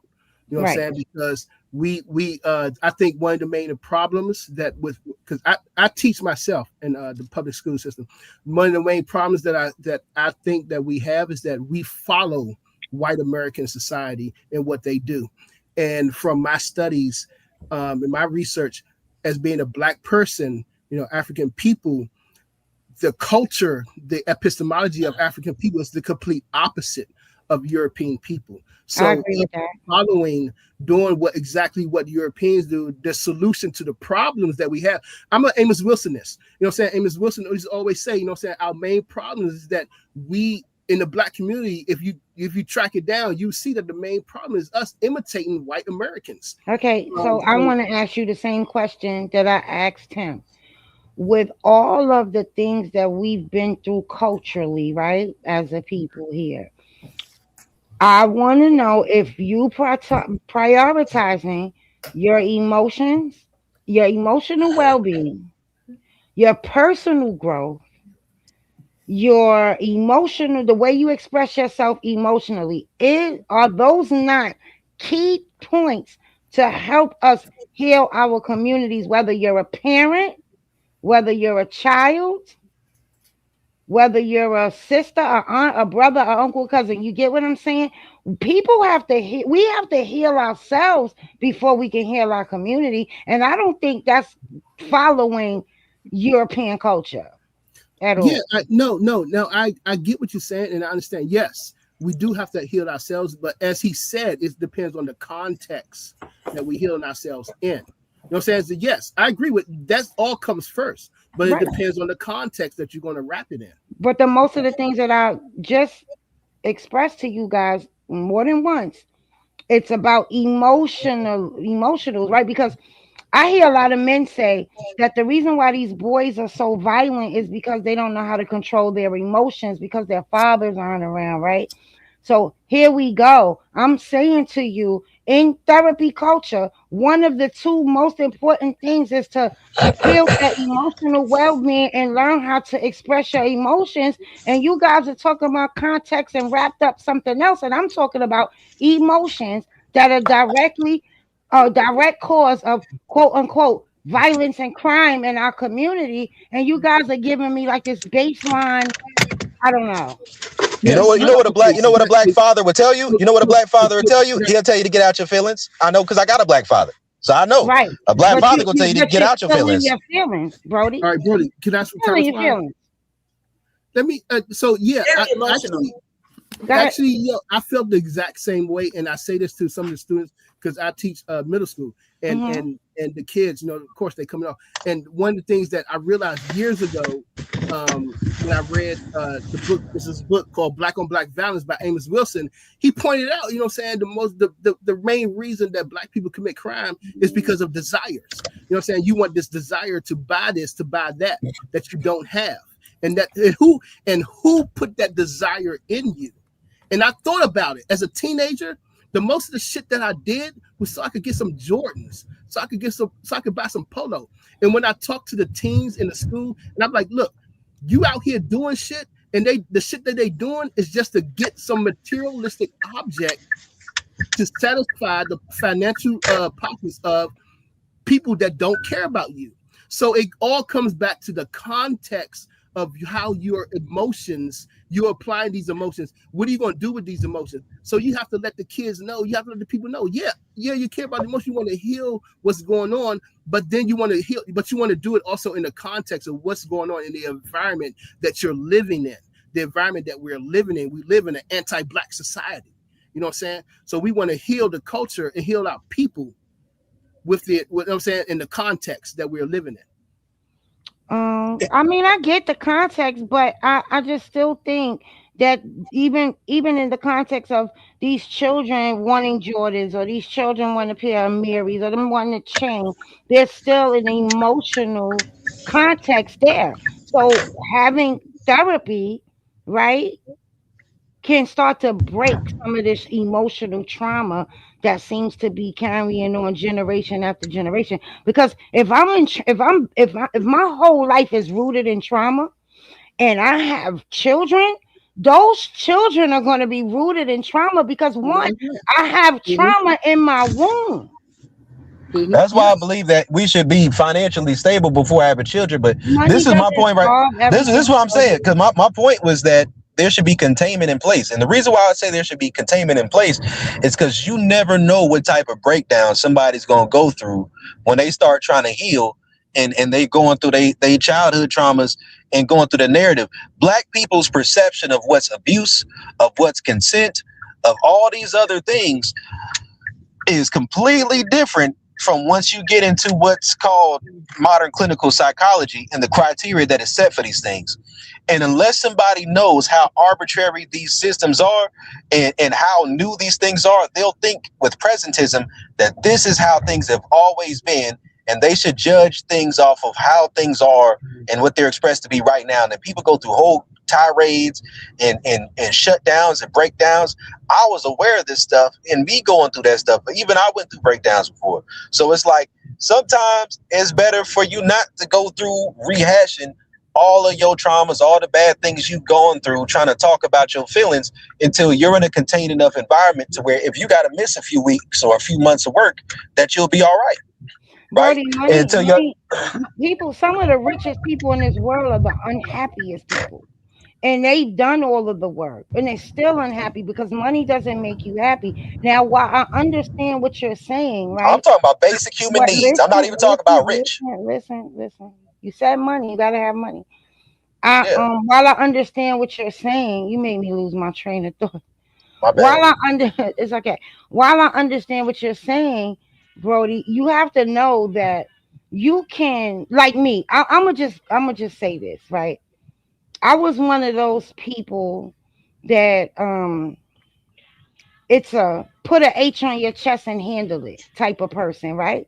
Something happened, fuck that. I'm gonna move forward. I'm gonna keep pushing. I'm gonna put it in, thinking that I'm over it, right? And then I had this one traumatic experience happen to me, and all of the shit that I thought I had worked through all came crashing back at one time. So don't you think that I should have had therapy along the way? So when I really faced this real traumatic experience, that I didn't have to deal with 17 other traumatic things at one time? I think we can't always. I believe in sublimation.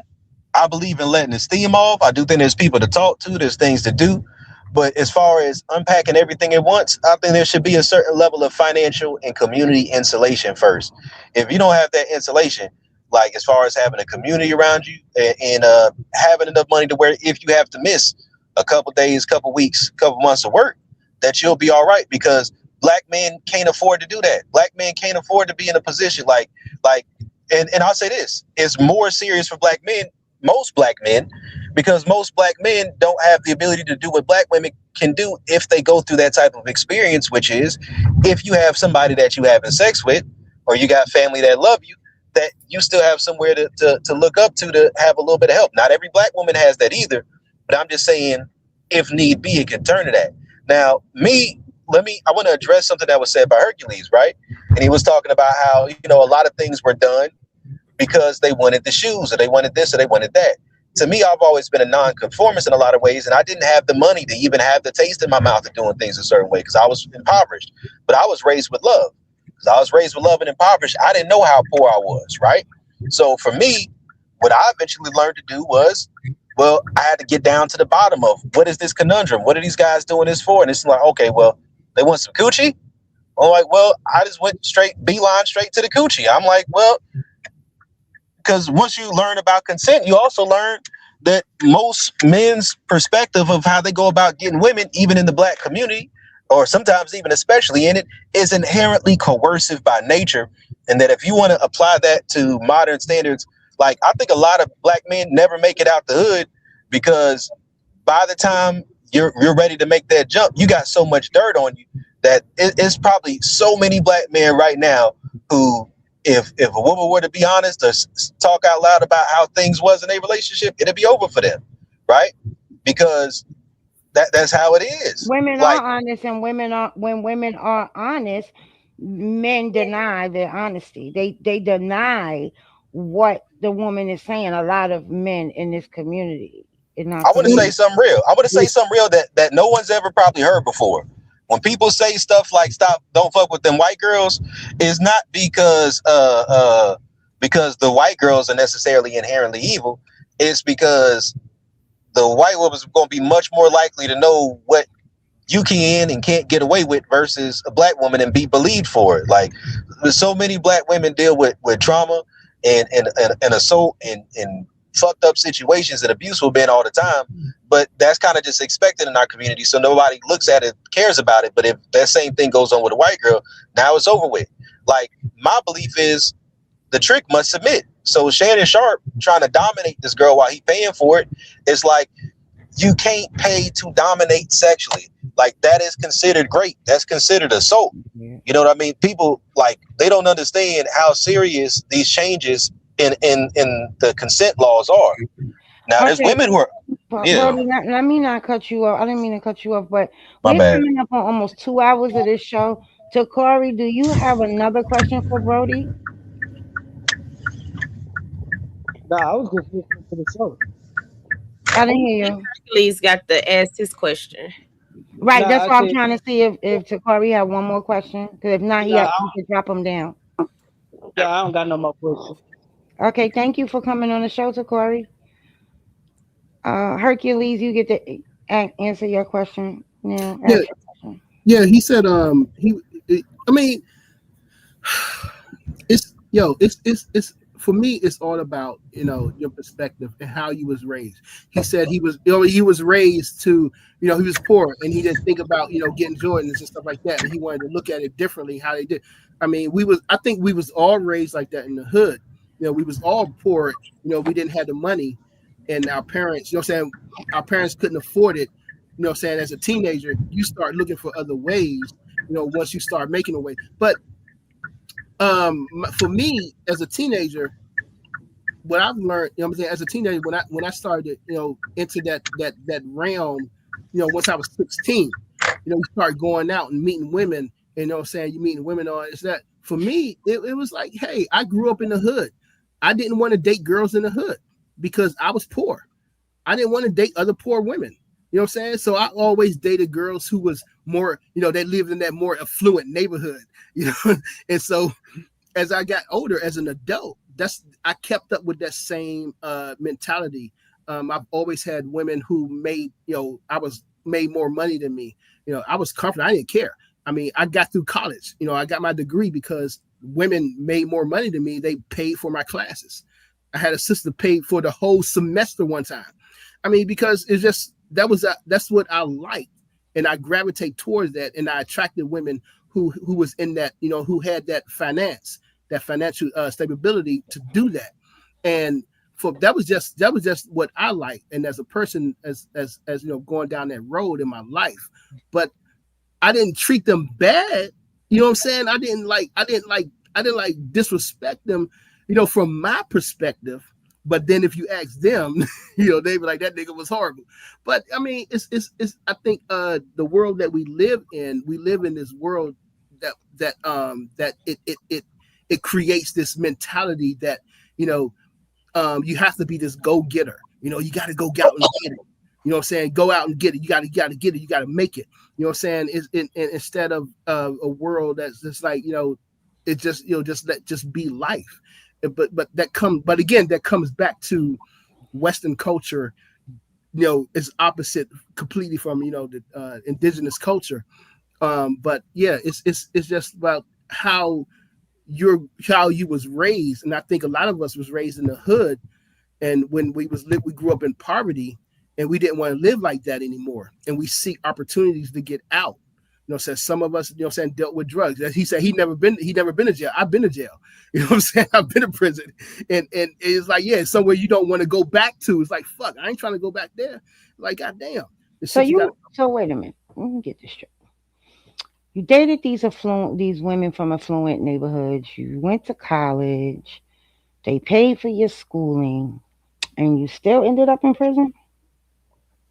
Oh, I went to prison before I went to college. Okay. I went to college afterwards. I was like, oh shit, I need to do something with my life. You know what I'm saying? It's like, shit, I need to do something. That was me. So yeah, that mouthpiece go crazy. Because this is I guess this is my response to like a lot of the conversations about like the gender war stuff. Because when I see the people talk about the red pill stuff, most of the time they're talking about the most mainstream guys who are making arguments about money because that's what they have to offer. But a lot of the smaller content creators are going to focus more on what they call masculine sex appeal and sexual skills, and then your mouthpiece, or the information that you're giving a woman. My whole thing from the very beginning of what I started and doing what I do is that there is no substitute for good deed and guidance. I don't think that for the going time period right now, that black men are just automatically going to jump to a position where we just shoot past all of the benefits that black women get over black men, because whether it's conservative or a liberal perspective, typically black women are going to be given more help because they're women. It just makes more sense. Most people look at the social hierarchy as if, like, this is my issue with some liberals. They're going to assume that black men are placed above like black women as far as an intersectional group. But in the main like scheme of like the quote unquote unproven or disproven Willie Lynch letters in the white supremacy system, it only makes sense to put the black woman above the black men to disrupt the family system. So to me, I say, don't even worry about the financial part. Like, get what you can do what you can do, get your money together, best way you can, but really work towards establishing some type of future. And if you got a woman who's messing with you the long way, and she has maybe a little bit more family backing, or she got a little bit more money on her, whatever it is, if y'all working together and you dealing honestly with her, she dealing honestly with you, I see that as it. I don't like, to me, maybe my brain is warped.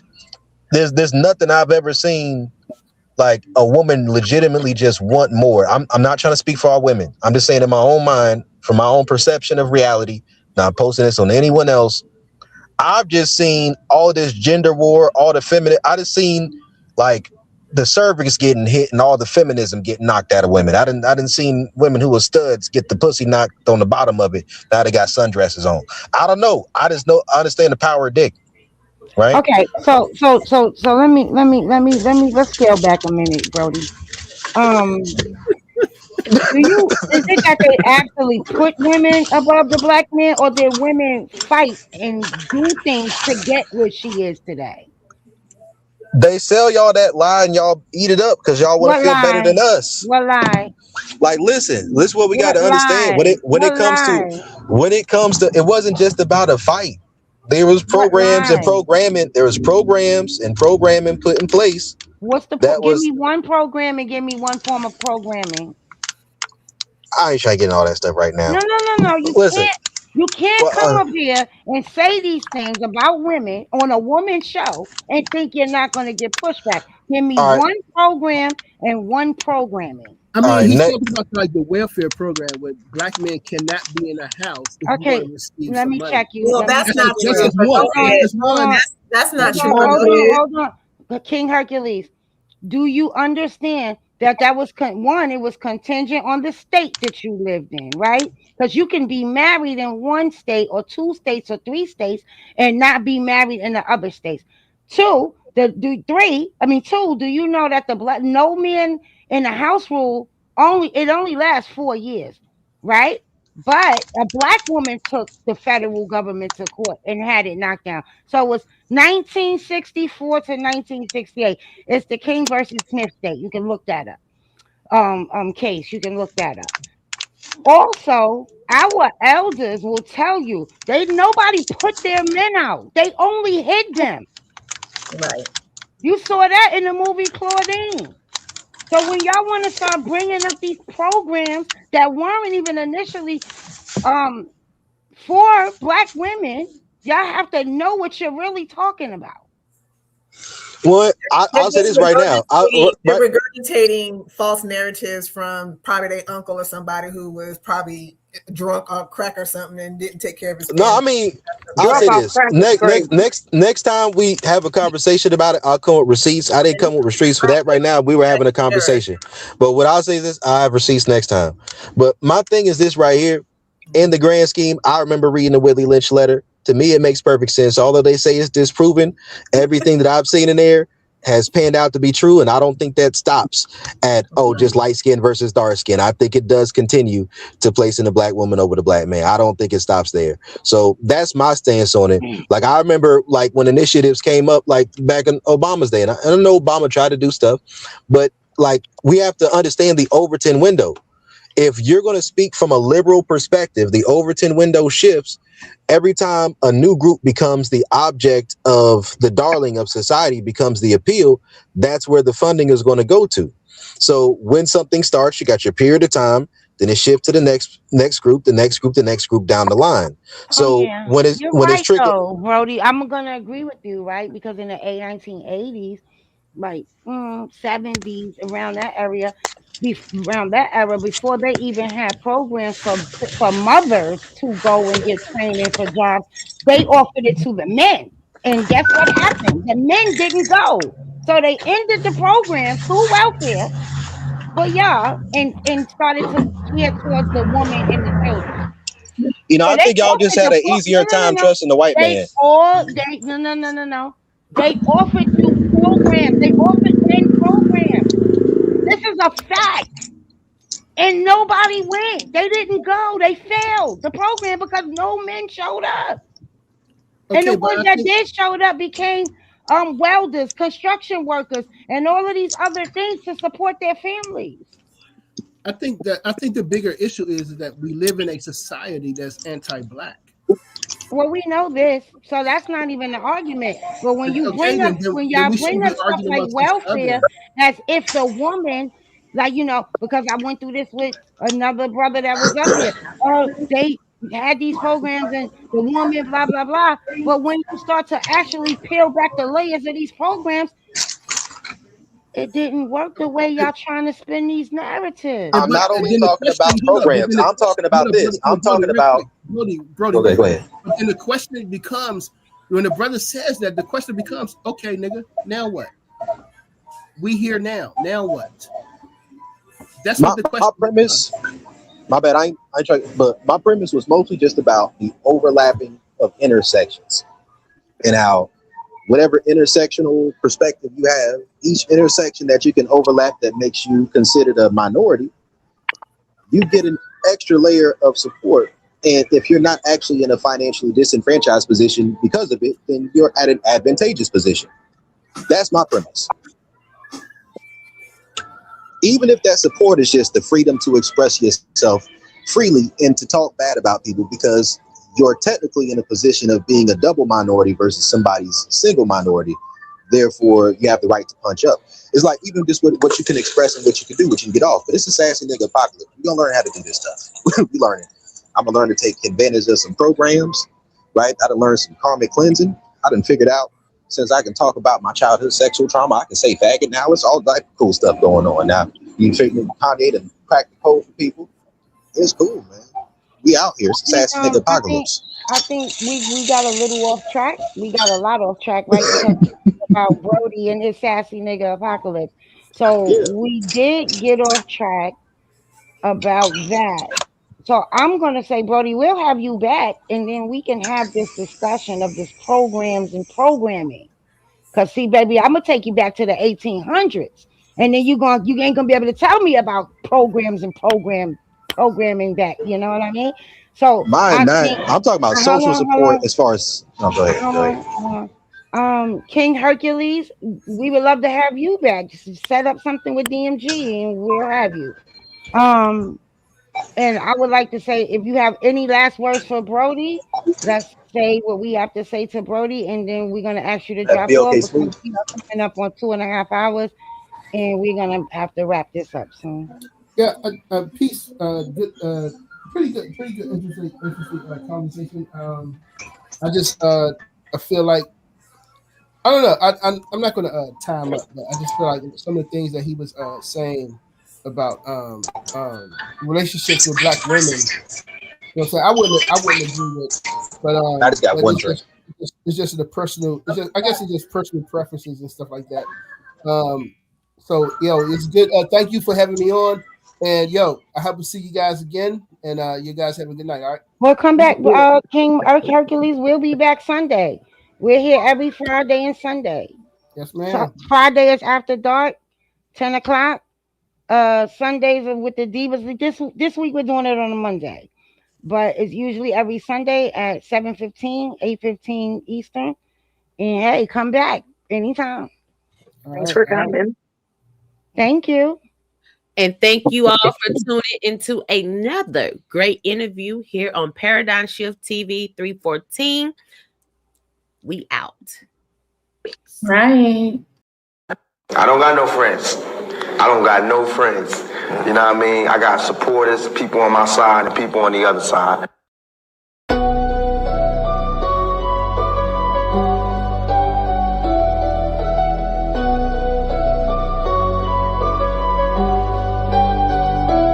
Welcome to the shift where the whole room blows. DMG vibes got the city on go. Stand on what you know, every mind gon' grow. This you flat, I'm with you, let the whole world know.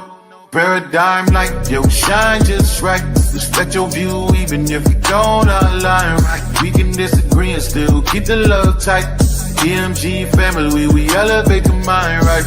This that channel that be talking back, energy attack.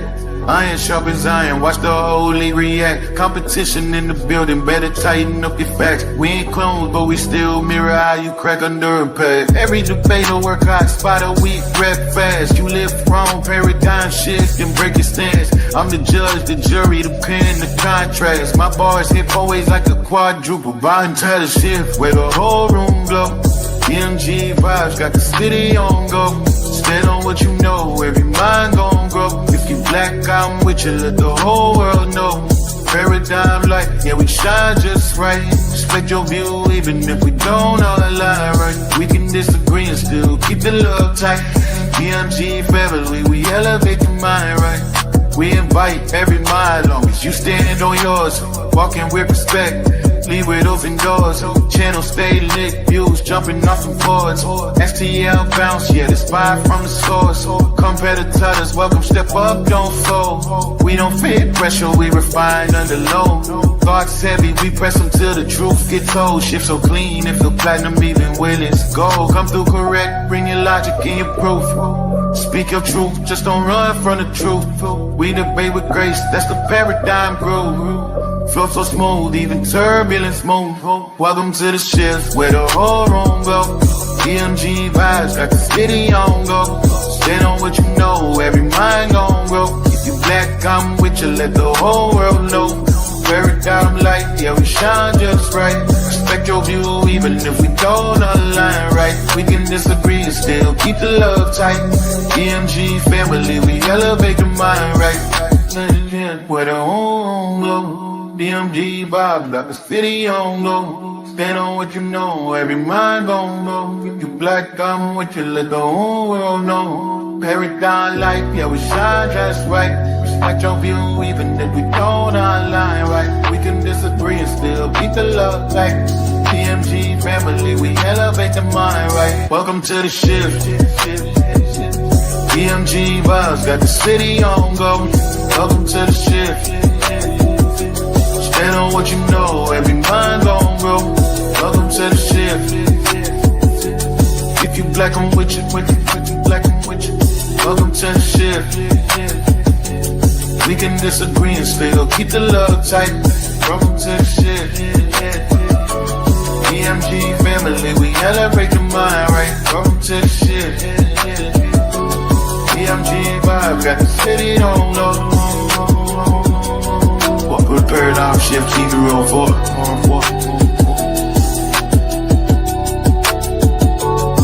Y'all know I say that greeting for one reason only. It's because if you black, I'm with you. And I hope that you with me.